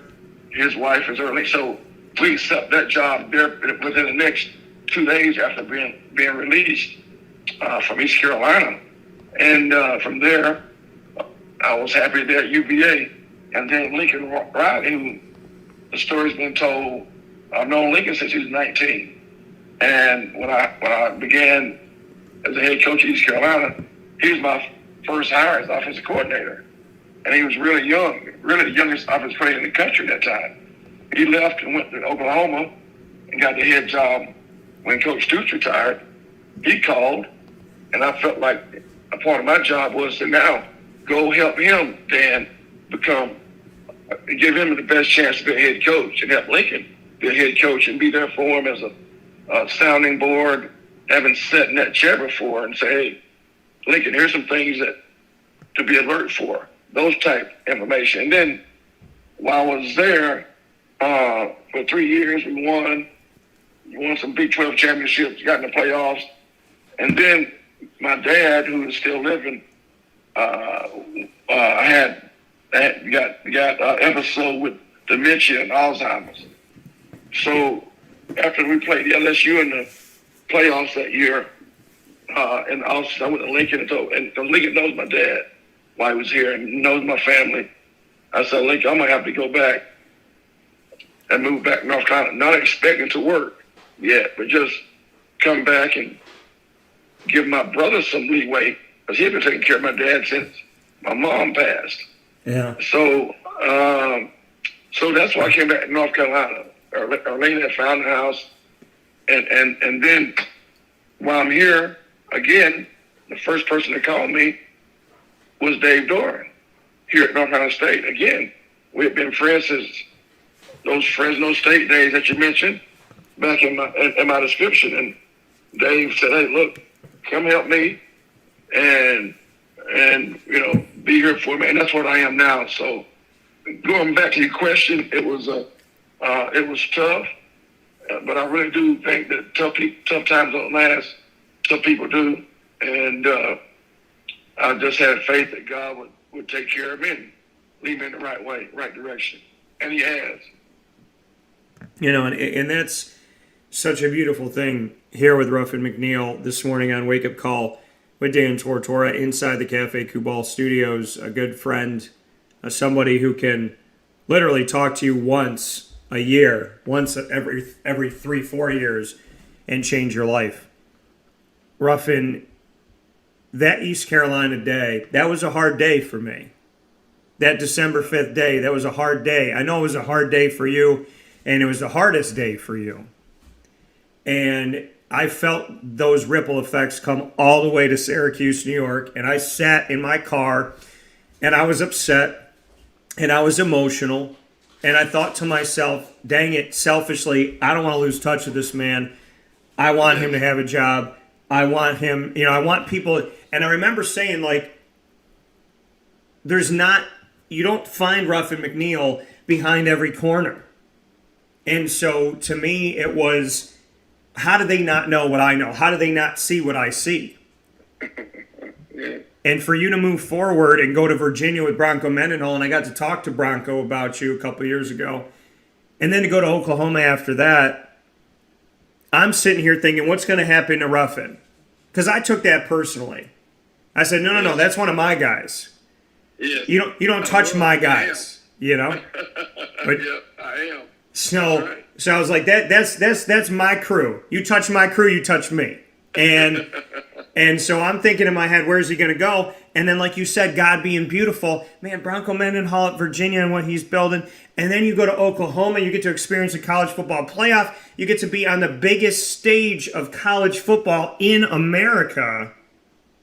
So after East Carolina, did you feel God's blessing at Virginia? Did you feel God's blessing at Oklahoma? Do you feel it at NC State? No doubt. No doubt. Because at each stop, going with Bronco was amazing. And I just believe, and I got this from Bronco, lifelong learning. And I think it was a mutual. I think Bronco and I both, we have a relationship that began a little bit earlier than that. We played each other, well, you know that, in the league. We're in the league. We played BYU. Yeah. And they beat us out there on the last second play. But we exchanged staffs and did some staff enhancement.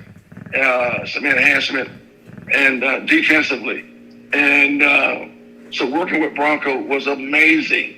And I would not have left Bronco ever. That's not my style. But Lincoln called, and to be honest, I didn't take that job for 4 weeks. And then once he got the head job, I didn't know what it was about. And then to go with Lincoln and help a young man I knew since he was 19 as a student assistant, then as a graduate assistant, then full time, and then he worked with me and for me at East Carolina, did a great job, and turned down things people don't know.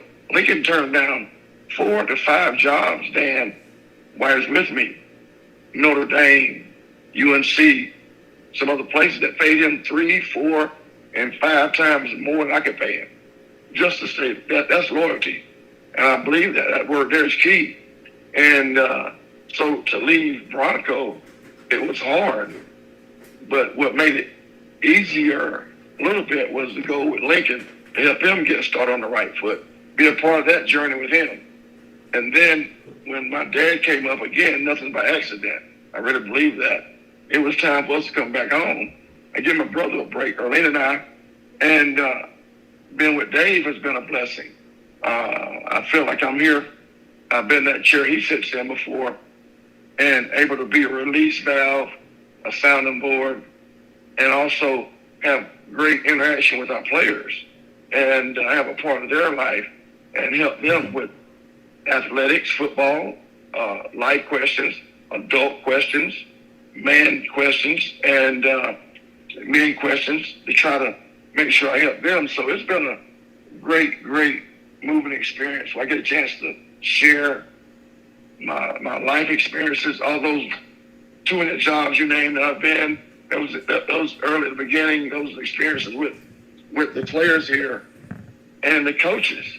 And I came to a staff, Dan, this is amazing, where I've either coached with the staff that was already here at other schools, Texas Tech for one, or coached against them in the Big 12 or at Ole Miss when I was going against at Texas Tech, play other schools, or they were players, and now they coach on the staff. So the guys on the staff, we knew each other from opponent and sometimes same just so yes, it's been a blessing, as well as coming back to our home state where Erlene and I are from.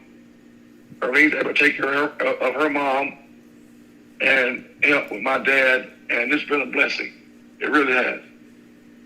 You know, and you made mention of the fact that Dave Doran, who I have spoken with, I think his entire time at NC State, loved the teleconferences weekly when we got to do that. Obviously talked to him at ACC kickoff and whatnot. I have, and you can tell him this, I've banged the drum for Dave Doran plenty of times. And, you know, I said about Scott Schaefer, I said, you want to know the difference between Dave Clawson at Wake Forest, Dave Doran at NC State, and Scott Schaefer at Syracuse? Time. They gave Dave time in Wake. They gave Dave time in NC State. They didn't give Scott Schaefer any time. And so I said, you know, if you give Dave Doran time, and I'm looking at, I was like the Bradley Chubbs and the Jalen Samuels, and, you know, just going down the line and looking at these players that he was sending to, you know, the Matt Days and guys that were going off into the NFL. He was finding NFL talent. He was seeing professional talent in 16-year-old, 15-year-old, 17, 18-year-old kids, seeing that they would be successful at NC State, but then also seeing in them their ability to go farther. And it's such a hard thing for a coach to do, that he was winning, but he was also building and helping these kids toward their future. And, you know, I've become a huge Dave Doran fan over the years, just out of sheer appreciation to talk to him, respect for what he's done. And I got to be honest with this, and it's okay if you don't comment, but I'm going to comment because I can. When that Tennessee job came up and some of the fan base said, good riddance, see you later, I was like, did you know what life was before Dave Doran? Right.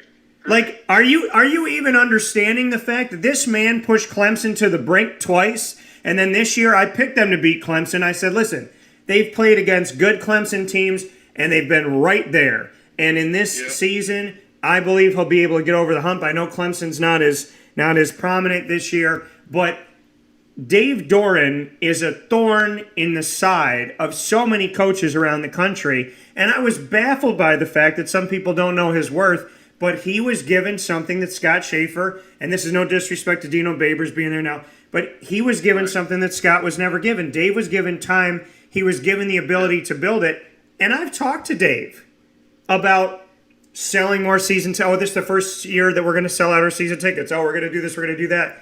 Dave Doran, it was easy for me to be a fan of him because he was somebody that people treated as a nobody, that you started to see wasn't a nobody, was a somebody. And now that he's a somebody, sometimes people, you know, they get complacent in the fact that all they know is success, or that they know, you know, that there's a progression of some sorts. But Dave Doran, to me, I love the fact that you said he was the first person to call you, and then he was the first person to call you again. Yeah. I'm not surprised you work for him right now because of that, but you can let him know because I know he'll trust your words. Yeah, and I wonder if he'll smirk when he hears my name, because he's used to hearing it on the teleconference. But you tell Dave Doran to his face that I'm one of his biggest fans, and it's only because he works hard.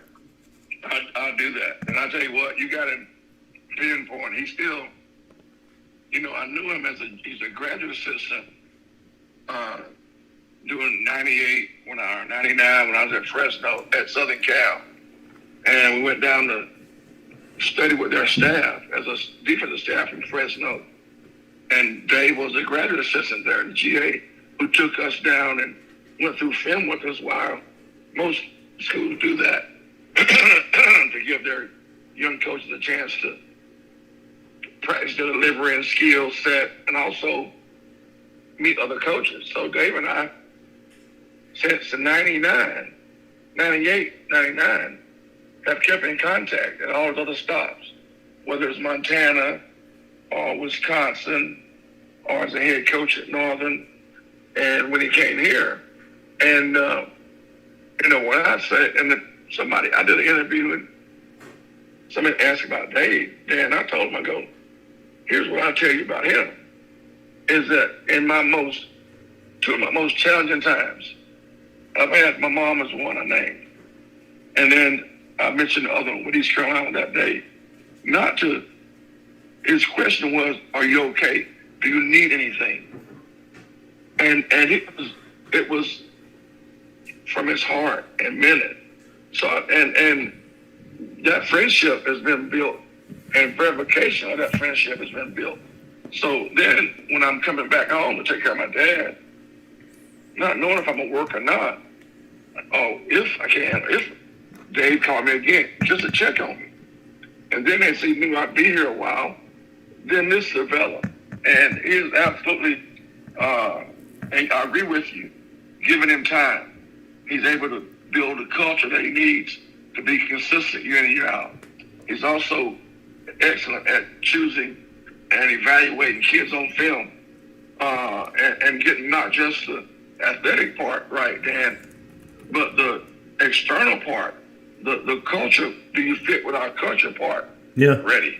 I get that part too. So it's been really these last 2 years. We won the most games in the history of state last year in ACC through the COVID year, as well as one of the most controversial years in US of A, with all that was going on as well. He held a team together, galvanized them, and we won 8 games last year. And we've lost some guys because of injury, but we still are in the fighting and contest to win this division and get in the championship game. But we got to take care of one at a time. And he's done a great job leading us as a staff and leading us as a team. So I echo your feeling and thought on Dave as well. Yeah, I mean, I'm looking at, the guys that were there for him at NC State that I've covered, Bradley Chubb. I'm looking at Jalen Samuels, like I mentioned, Nyheim Hines. Will Richardson is in Jacksonville right now, a team that I've covered on-site, on location for 11 years now. Jacoby Brissett, Mike Lennon was in Jacksonville as well. And the list goes on and on. Those are naming the guys that, I'm connected to in some way, shape, or form. But, and Matt Days, had some time there. I'm just a fan of the work that he puts in, and he's very deliberate about it. And I'm just stuck. I just feel like, and I want to say this publicly, I'm stunned that he's somehow, to some people, apparently people who don't work in logic and rationale, he should be the coach that you're begging to hold on to, not the coach that you're going, we could do better. Like, you know what I mean? Like, that's not, in my opinion, if you're NC State and Tennessee calls or anybody calls, you better pay that man. You better protect that man. Like, he knows what he's doing, and he's been one heck of a coach, and he's always been fun. And seeing him at the ACC kickoff, I went over to him. I said, hey, Dave, and he stopped. He's no larger than life. He stopped. He shook my hand. He goes, hey, Dan, how you doing? How you been? Like, what's going on? And he was in no rush to walk away. And I value Dave Doran. Yeah, I do. I value him. It makes sense why he hired you, because you are who you are, and him seeing that, I would like to think that there's some similarities between you and him.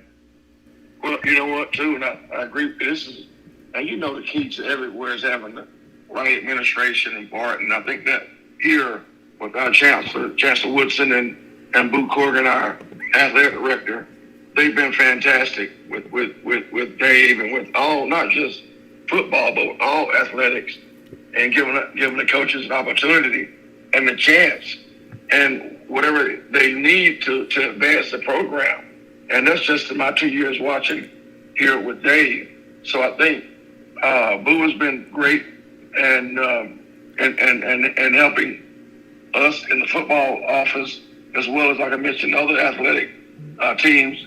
But he's been fantastic. I think he and Dave have a great relationship, and he's one of those guys that you want as a head coach. You really want to work for as an athletic director. What does it mean, looking at this job of yours, what is the special assistant to the head coach?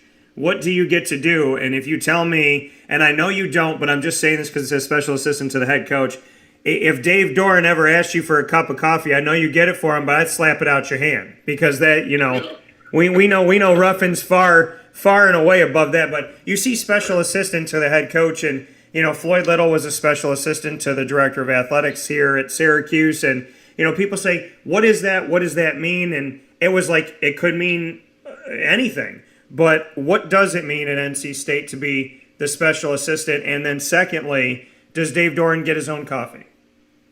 No, he definitely does. And you sometimes bring him out. I'm still the oldest.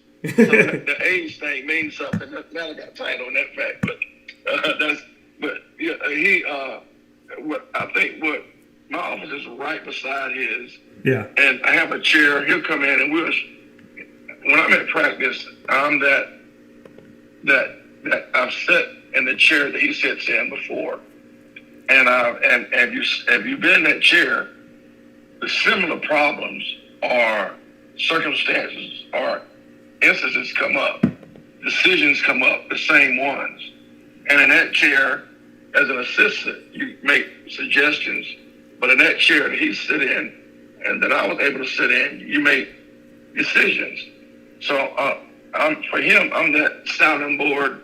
I'm also, like I mentioned earlier, I'm that guy that can, when I watch practice, I observe from a total point of view, not from a defensive coordinator point of view or an offensive coordinator view or special teams.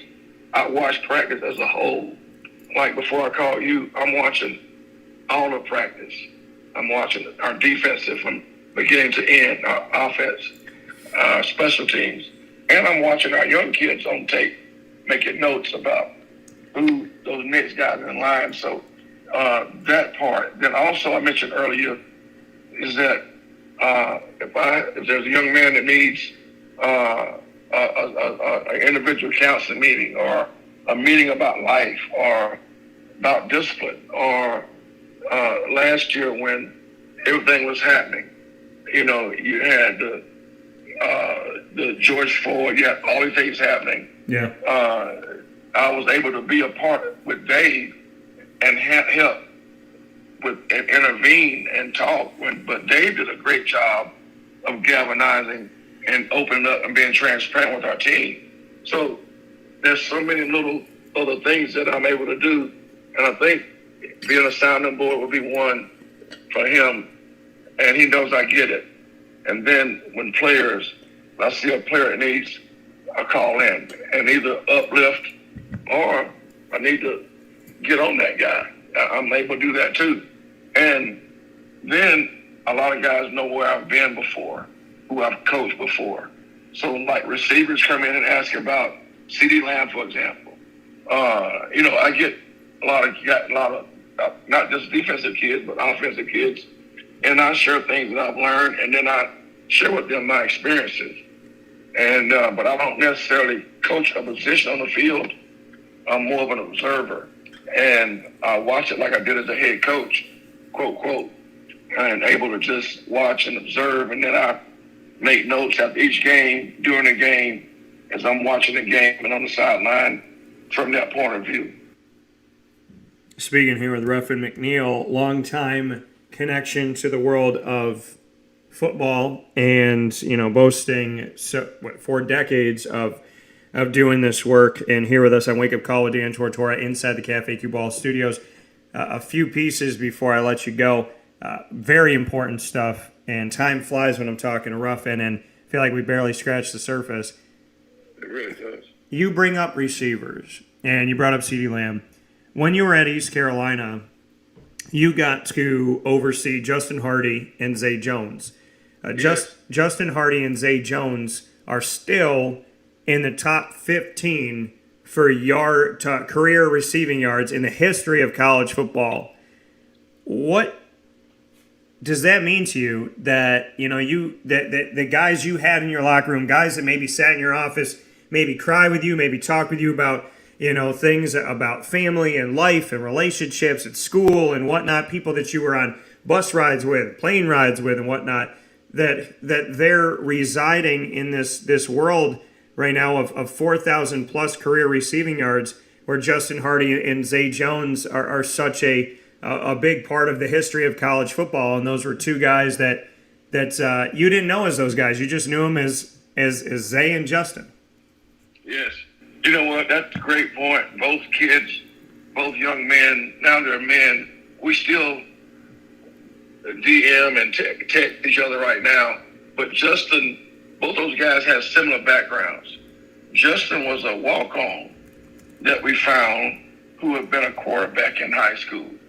And he reminded Lincoln and I both of a young man we had at Texas Tech named Michael Crabtree, who became a great first-round draft choice and player in the NFL because how they caught the ball. So there's something that we saw. And Michael played quarterback for his high school team in Dallas as well. But Justin was the quarterback, and then we got there late when I got the job. Got Justin to walk on for a half a year, and he made great catches that you saw then just took off. And Isaiah was the same way. He didn't have a lot of scholarship offers. Matter of fact, he had one Division II offer at that time. I saw him on film. We saw him on film. And I saw him catch. It's a little knack thing they do, that they catch a different way, catch it a certain way. And you knew those two kids, what they had going. And then from day one, those kids appreciated the opportunity and took full advantage of it. And both of them had chances in the NFL. And they, at one time, Justin had the most receptions in the country, in the NCAA. And then Zay passed him a year or two after that. So that competition was good. But above that, they were great, great young men. And I get a lot of questions about those two guys as well when they come in. Because these guys are from North Carolina that I'm around most now. They knew of Justin. And we have Zay's brother on our team here, Levi Jones. He's on our team now. So Zay, their names are very familiar with the receivers as well as some of the defensive guys I've coached. But coaching those guys were an honor, and to be able to be around them, I learned as much from them as they did from me. And I love them. Like I tell all the guys, I'm in their life for the rest of their life. So, and they're in mine. So those two kids are not just outstanding players, but those two young men were great, great people, and they're great men now. And that's a beautiful thing, that connection. How do you find, especially in today's world where so many things on social media are fake, and people, I mean, for goodness sakes, they create like burner accounts and, people impersonate other people and whatnot. How do you find real, genuine, good people in a world that has promoted selfishness, promoted fakeness, promoted that you could be one person in reality and one person on social media? How do you find real in today's world? How do you find the goodness in today's world? Because you have eyes that seem to see through walls? How do you do it? I meet them personally. Don't want to Zoom, which I've gotten pretty good at. We all have over this last couple of years, of this last year. But meeting them in person, in front of me, and with as far as an athlete, getting them to come to camp where we can coach them and get after them for a day and talk to them a day. If I'm on the road recruiting, if I was on the road recruiting them, Dan, I'm going to ask the counselors, yes, teachers, yes, coaches, yes, but I'm going to ask the cafeteria workers about this young man that's on social media that does all this. I'm going to grab a person in the hall, young lady, young man, and say, hey, tell me about Ruffin McNeill. What kind of guy is he? What kind of person is he? I'm going to find out. And I'm going to do it the old-fashioned way. Just like these two guys sit in a chair in this big room, and there's just two of them in there, and they just start talking. We're going to look at each other in the eyes, and we're going to share our stories and share our life, just like you and I did. And I think there's nothing better than that one-on-one, eyeball to eyeball, is what I call it, relationships and communication. That's I've learned to be somewhat new school, but the old school part of me, Dan, would never, ever go away. And when it does in this business, every time you go to my boat, time out, that's my girlfriend, and me and time out get on the water and we just rode around the lake all day. You know, when I can't use my old school training that I've fallen back on so many times. I will adjust, but I will never stop using that man-to-man, eyeball to eyeball, face-to-face communication and relationship building. Yeah, you know, and you shouldn't, because I tell people all the time, there's three ways to get in touch with me, and they're ranked. Number one, face-to-face. If I can't see you face-to-face, I'll call you. If I can't see you face-to-face and I can't call you, I'll text you. But please trust, I do not want to text you. I do not want to do that. If you're in a meeting, if I'm trying to schedule something, if it's something quick, if it's a reminder, fine. But if I'm trying to really get to know you, I want to see you face-to-face.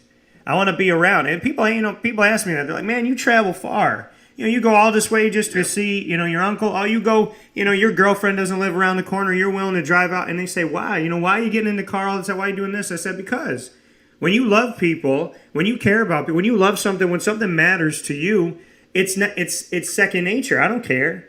Dan, why would you drive 2 hours down and 2 hours back just to do a 15-minute interview? Well, because I care about that person. That's right. You know, so I mean, that's right. Ruffin, you and I, to some people, we're living a crazy life. To other people, we're the only ones doing it right. And it's normal. Right. And I can tell you that I don't care what anybody thinks about anything. If I'm spending my time driving, calling, and doing what I love, loving what I do, and surrounding myself with good people, then if it's 3 o'clock in the morning, if it's, 7 a.m., if it's mid-afternoon, whenever it is, it doesn't matter. I am willing to put the work in for the people that matter, to let people know that they do matter. And that's just me. Under promise, over deliver. Like, I want, because I'm thinking about this in my head now. I'm like, man, I come to Charlotte a lot, and I don't really know how far Charlotte is from Raleigh. But the next time that I'm down in North Carolina, I'm going to have to make my way over to Ruffin, even if it's for 15 minutes. There you go. Yes, you are. It's not that far at all. It's all freeway. You know what I mean? So, yeah, make sure you do that. I'll be here waiting on you, brother. And I appreciate that. Final notes here. 2018-19, you got to be a part of the college football playoff with Oklahoma. Bring me into what that experience was like for you, because so few teams have gotten to do that in history. So being a part of the college football playoff in 2018-19, just your takeaways while you were at Oklahoma. And then a second portion to that question, do you believe in power versus non-power, having been in the discussion and out of the discussion, depending on where you were working? Do you believe that the American isn't good enough to be in there? How do you see things? Because we've seen realignment, power, non-power, autonomy, non-autonomy. So what's your take on the college football playoff, having been in it? And how do you look at the landscape of college football, knowing that there's been a narrative that has essentially said these are the haves, these are the have-nots, and unfortunately I think some people have taken up this narrative and it's affected really, really good programs, really good people, really hardworking student athletes, coaches, and administrators, and I think it's been unfair. So I'd love to get your take on it. Well, I'll tell you, we went in 17 too. That first year we played Georgia in the Rose Bowl. Yeah. And the next year we played Alabama in the Orange, and then LSU in the Atlanta one. And I'm gonna tell you, it was an eye opener. Both. We felt like we had a really good team in Oklahoma. Each year we had all draft choice. We had two Heisman Trophy winners. We had Baker Mayfield lead the first group. Then we had Kyler Murray lead the second year. And then Jalen Hurts, who's at Philadelphia, lead the third year. So we had three outstanding quarterbacks. Now, what I found out during those playoffs, from a coaching point of view, is that it's really at a high level each year. I mean, you better have the total team when you play the guys that we played. I just mentioned those three teams, all really good football teams at that time. It was a great experience. It's not quite like a bowl game. You still have the interviews and the press conferences, and you have those media days like they do everywhere, Dan. But the game is a little different because you're playing at a very high level. So I really enjoyed the competition. I learned a lot from them. Even though we came up short on the score end, all three games were learning experiences for me. And I learned that you got to be great at complimentary football. Mitch, you asked me about the non-Power 5, Power 5. I played and coached at both. And my feeling is if they have to expand the playoffs to get more opportunities to teams, I think that's viable. I wouldn't overdo that, but I think expansion is not a bad idea at all. I think the conferences that have earned it, like right now, Cincinnati is getting bounced and talked about. They keep doing what they're doing. They could have a chance to ease into that tournament. And I think, a lot of people keep going back. Can it be a 64 team type basketball? No, absolutely not. You can't ask in this sport that you cover and I coach to go and play 4 to 5 to 6 more football games after a 12-game season. You can't do that. Not. I don't think you can. That's my personal opinion. Yeah. But I do think you can get another. We're smart enough in this United States to figure out a way to do it with intelligence and really, when we say safety first, really mean safety first, and adjust it to get the best football team together in a playoff type fashion. They've done that in basketball for years, not to that number extent, but there's a way to get it done. So I don't think any prejudicial judgment or votes for the non-power team should be given. I think the true eyes on now. Let me throw this in there. I think having football coaches in that on those committees help a bunch. I know Coach Beamer was on there 1 year, but guys who understand it, when they watch Cincinnati, for example, let's talk about the present. You see a really, really good, well-rounded football team, and I think having more coaches' eyes on the observation table would help a bunch. I think that would be, so I think, one, the experience helped me going 3 years. Second question, Dan, answer is there should be no prejudicial difference. If a team has if a program has a good football team there should be in top consideration. In order to get that fairness, and you need to have guys who have done this for a living, not for a hobby. I've done it 41 years. It's not a hobby for me. It's a living. Coach Beamer, for a living. And you know my point being made there. Yeah. So I think that's important. Guys who do it for a hobby, and not just glance at it, you got to do it day in, day out. They have a little bit better understanding of the who, the what's, the what, the whys, the hows, the wheres of a good football team. So I think that combination needs to be in there. And then again, expand it somewhat. Not as large as the basketball, but it can be expanded to some reasonable number of teams.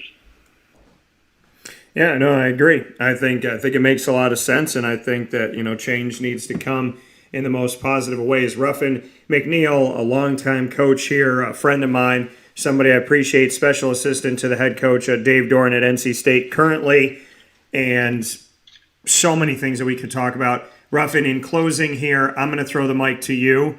It's a thing called rapid fire. I'm going to let you ask me any 3 questions in the world. You and I have so much to talk about. I could literally have you on the show here on Wake Up Call inside the Cafe Kubal studios every week, and we wouldn't get to everything. So I'm going to flip it to you. 3 questions. I'm on the hot seat. Rapid fire. You can ask me anything you want because you have, as always, been very amazing with what you've had to say. So now I'm going to put myself on the hot seat. Best football player you ever covered? Wow. Best football player I ever covered. Okay, give me the best 2. Okay. I would say, you know what? I can give you one. I can say the best football player I ever covered because he believed in himself. He took so much crap. I told people his last season that he was playing, I said, you better appreciate him. And I kept saying it. I said it going into the season. I said it like 4 weeks into the season. I said, you better love this person. You better appreciate this person because when he's gone, I promise you, mark my words, you will regret it if you don't. You'll be wishing for him back. You'll be wanting it. You'll call me, oh, Dan, why is he not here? Oh, his eligibility's done. You need to love him while he's here, and you need to know what you have. And that is a man who ended his career with a bowl victory after going 4-win seasons. This is a man who rose to his highest point in his final game. He cried when I asked him this question, and I will appreciate him forever. And I got to do a special thing with his family, and I got to do it with his dad before his dad passed away. And my favorite player that I have covered because he taught me how to take every single amount of adversity and to throw it back at the world with a smile on your face and power and prestige and love in your heart. And that is Eric Dungy of Syracuse. Oh, man. Great answer. Great answer. Great answer. I like that. Okay, let's go one more. Best NFL quarterback. Of all time? Yes. Oh, boy. Come on. Best NFL quarterback. I mean, here's the thing. Come on. I know. Here's the thing. I didn't want to say this. I didn't want to say this. I did not want to say this, but after he did what he did in Tampa, I said, listen, I said, Tom Brady. There you go. Tom Brady. Now, is he the strongest arm ever? Probably not. No. Probably not. Okay, I'm a Dan Marino fan. But I love Dan Marino. But I'm going to be real. You know, when Mommy and Daddy broke up and Daddy stayed in New England and Mommy went down to Tampa, Mommy, you know, she got her figure in check. Mommy started modeling. Mommy had about 5,000 people at the door trying to knock down that thing saying, I'd love to spend some time. I mean, all I got to say is Tom Brady, man, he got prettier when he got older. I don't know what the heck happened, but I got to give it up to Tom Brady because he made a team that was nowhere win a Super Bowl. And Bill Belichick, man, I'd love to tell you that he looks pissed off, but he always looks pissed off. So yeah, I'll give Brady some credit. You got a third one. What's your last one? All right, last one is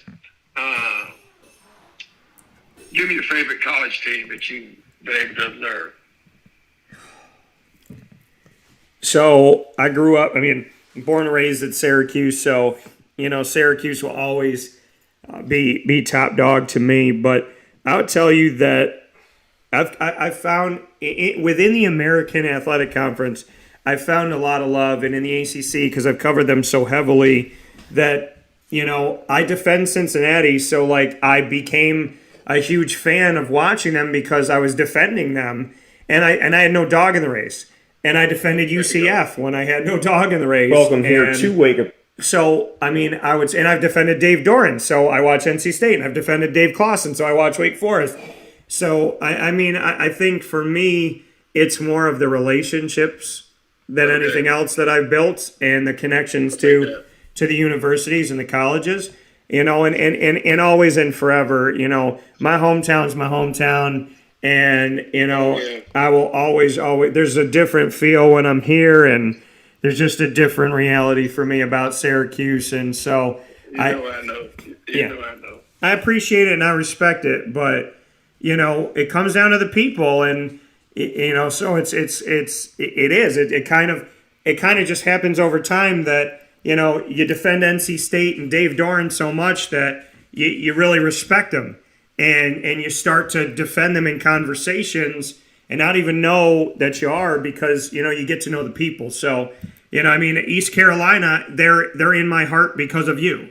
So, you know, it's just, it really is the people that do it for me, and, you know, those people know I'll support them wherever they go. So, you know, I mean, if you started head coaching a Pee Wee league, I'd be down there, you know, commentating that those 4-year-olds running around. You know what I mean? So I'll be having some fun. Cool.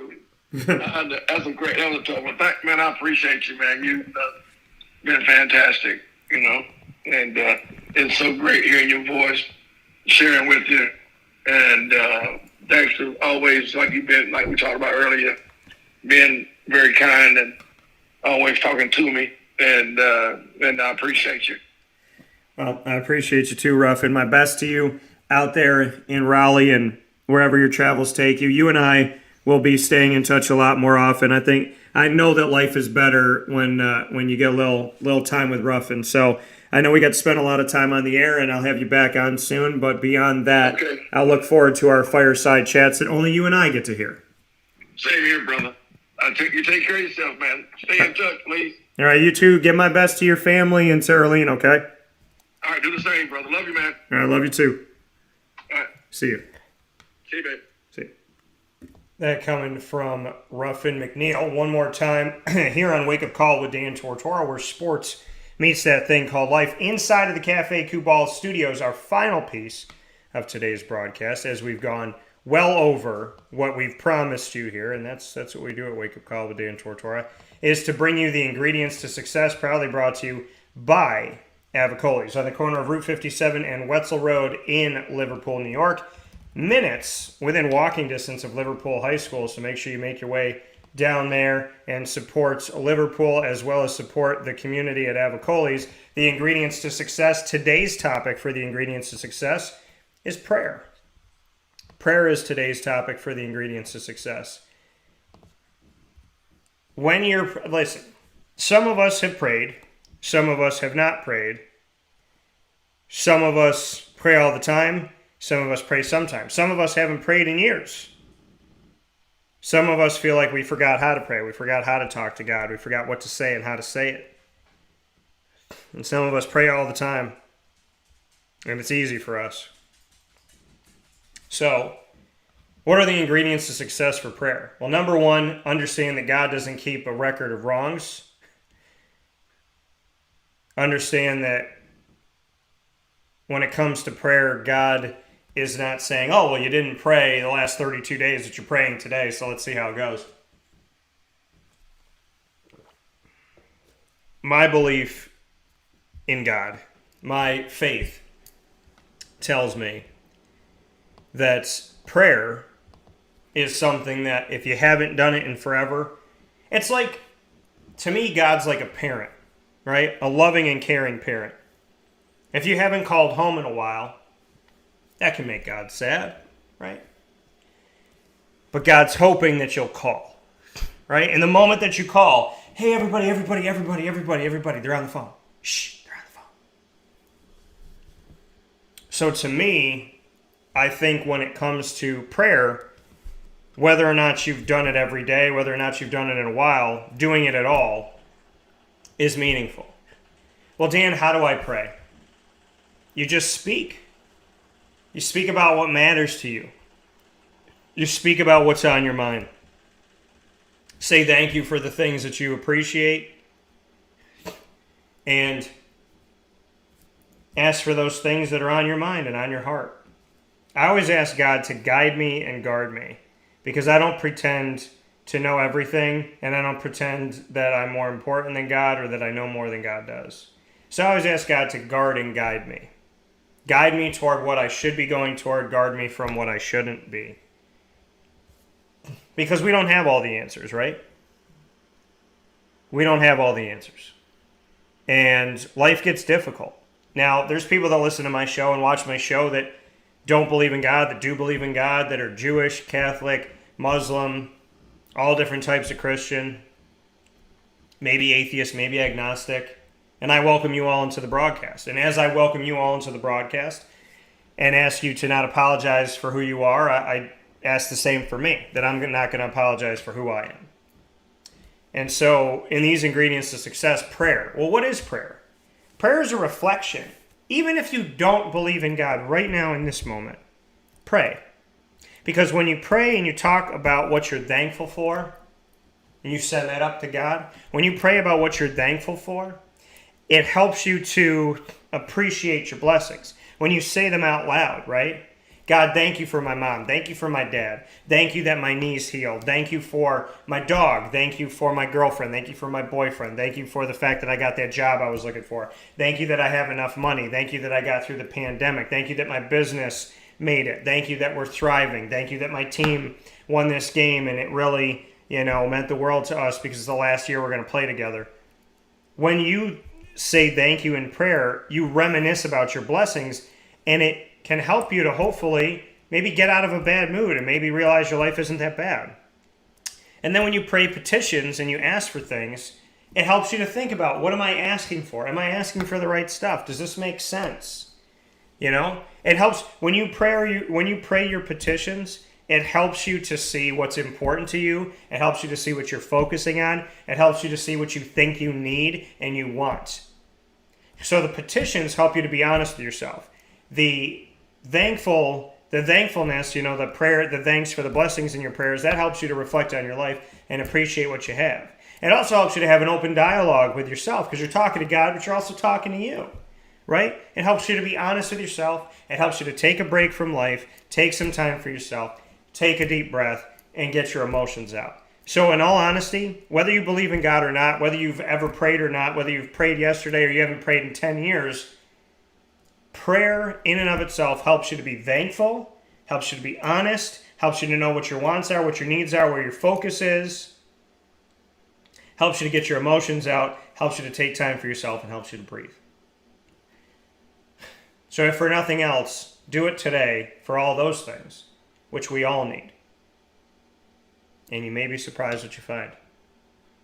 Those are your ingredients to success here on Wake Up Call with Dan Tortora, where sports meets that thing called life. I want to thank Avicolli's for all that they do in our community. You can find them on the corner of Route 57 and Wetzel Road in Liverpool, New York, open Tuesday through Sunday for lunch, dinner, and drinks. Of course, drink responsibly and make sure that you support local at Avicolli's. Thank you for everything you've done for the last 18 months plus in supporting Avicolli's, and being there for Avicolli's means the absolute world to me, and I know it means the world to them.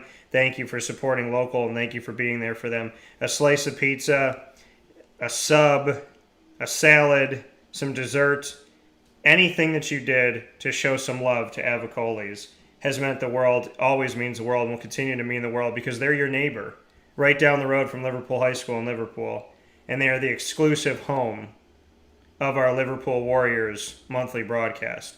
So make sure you go out and see them today. Support your Warriors, support Avicolli's, and support our community of Central and Upstate New York. God bless, and thank you for all that you do on Wake Up Call with Dan Tortora, and for the community with Avicolli's and with everybody. With that being stated, I want to thank my incredible guest today, coaches galore on today's broadcast, that we were able to welcome Tee Murabito, who just won a championship in the 21 Section 3 Independent League in Central and Upstate New York. Congrats to him and his Mexico Tigers, and I hope that there will be more people coming on to the team, more enrollment in the school, and that they can return to Class B. Would love to see that, and I'm very excited that they won in the Independent League and that the Independent League is there for teams like Mexico as they navigate through adversity and rise up. I also want to give a special thanks to Lily, who's a big old thanks to Lily, who's decided to spread her love here on today's broadcast. So much love to Lily. I do also want to thank Ruffin McNeill, special assistant to the head coach at NC State, and someone who's been in the world of football for over 4 decades and who's been a friend to me for such a long time. And I truly cannot tell you what it means to me when he says, "I love you, man," before he gets off the phone. I love you too, Ruff. Thank you so much. And you are a blessing from God. Thank you to Gina Castelli, another blessing from God. Dave Kline, a blessing from God. Tee Murabito, a blessing from God. The ingredients to success from Avicolli's, and they've been a blessing from God. Thank you to all of you. I truly appreciate all my blessings from the big man upstairs. Tune in live to Wake Up Call with Dan Tortora every Monday through Friday from 9 a.m. to 11 a.m. Eastern Time on youtube.com/wakeupcalldt, facebook.com/wakeupcalldt, as well as on facebook.com/livenowdt, and on mixlr.com/wakeupcalldt, as well as on wakeupcalldt.com. And make sure you bookmark and subscribe to wakeupcalldt.com, as well as youtube.com/wakeupcalldt. Once the shows go live, they're available in the archives. You can search Wake Up Call with Dan Tortora, or one word, Wake Up Call DT, on Stitcher, Spotify, MixLR, TuneIn, iTunes, and Apple Podcasts, YouTube, iHeartRadio, and Podbean. Search Wake Up Call with Dan Tortora or Wake Up Call DT as one word to grab the show there in the archives. And a big thanks to our Central and Upstate New York partners, Cafe Cubal, Carvel DeWitt, the Wildcat Sports Pub, Lemoyne Dolphins, Mon Pa's Kettle Corn and Popcorn Factory, Avicolli's, Progressive Dental, Chick-fil-A Cicero and Chick-fil-A Clay, Canine Camp Dog Daycare, Pizza Man, Canine Campground Dog Boarding, Millhouse Market, Honda City of Liverpool, PB&J's Lunchbox, Victory Sports Medicine and Orthopedics, and Mother's Cupboard. And of course, Wake Up Call with Dan Tortora is the proud multimedia marketing partner of your Lemoyne College Dolphins.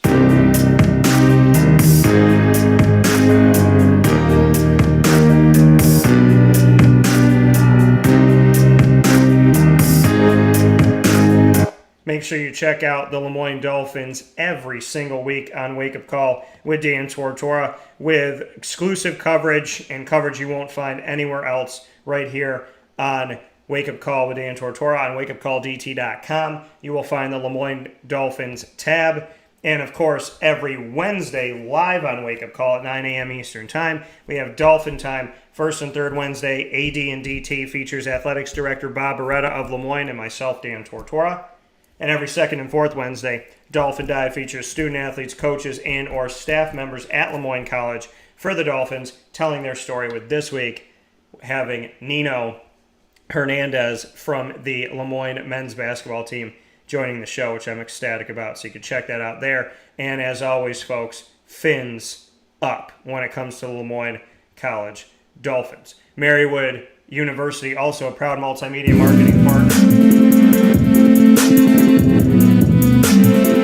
of Wake Up Call with Dan Tortora. And we're very happy to have Marywood University with us to Pacer Pride exclusive specials all throughout the month, every single month on Wake Up Call with Dan Tortora. Check out Pacer Pride right here with us on Wake Up Call with Dan Tortora every single week. And of course, you will find Marywood University on wakeupcalldt.com on the Marywood tab, and find out more information by going to marywoodpacers.com. Shout out to those Pacers and all that they do. So with that being said, thank you for tuning in to Wake Up Call with Dan Tortora. Thank you for being with us in extended coverage. And as always, find us on Facebook at Wake Up Call DT, Twitter at Call DT, and Instagram at Wake Up Call _DT. God bless, no stress, do your best, and I cannot wait to talk with you soon. Be well and have a great day, folks.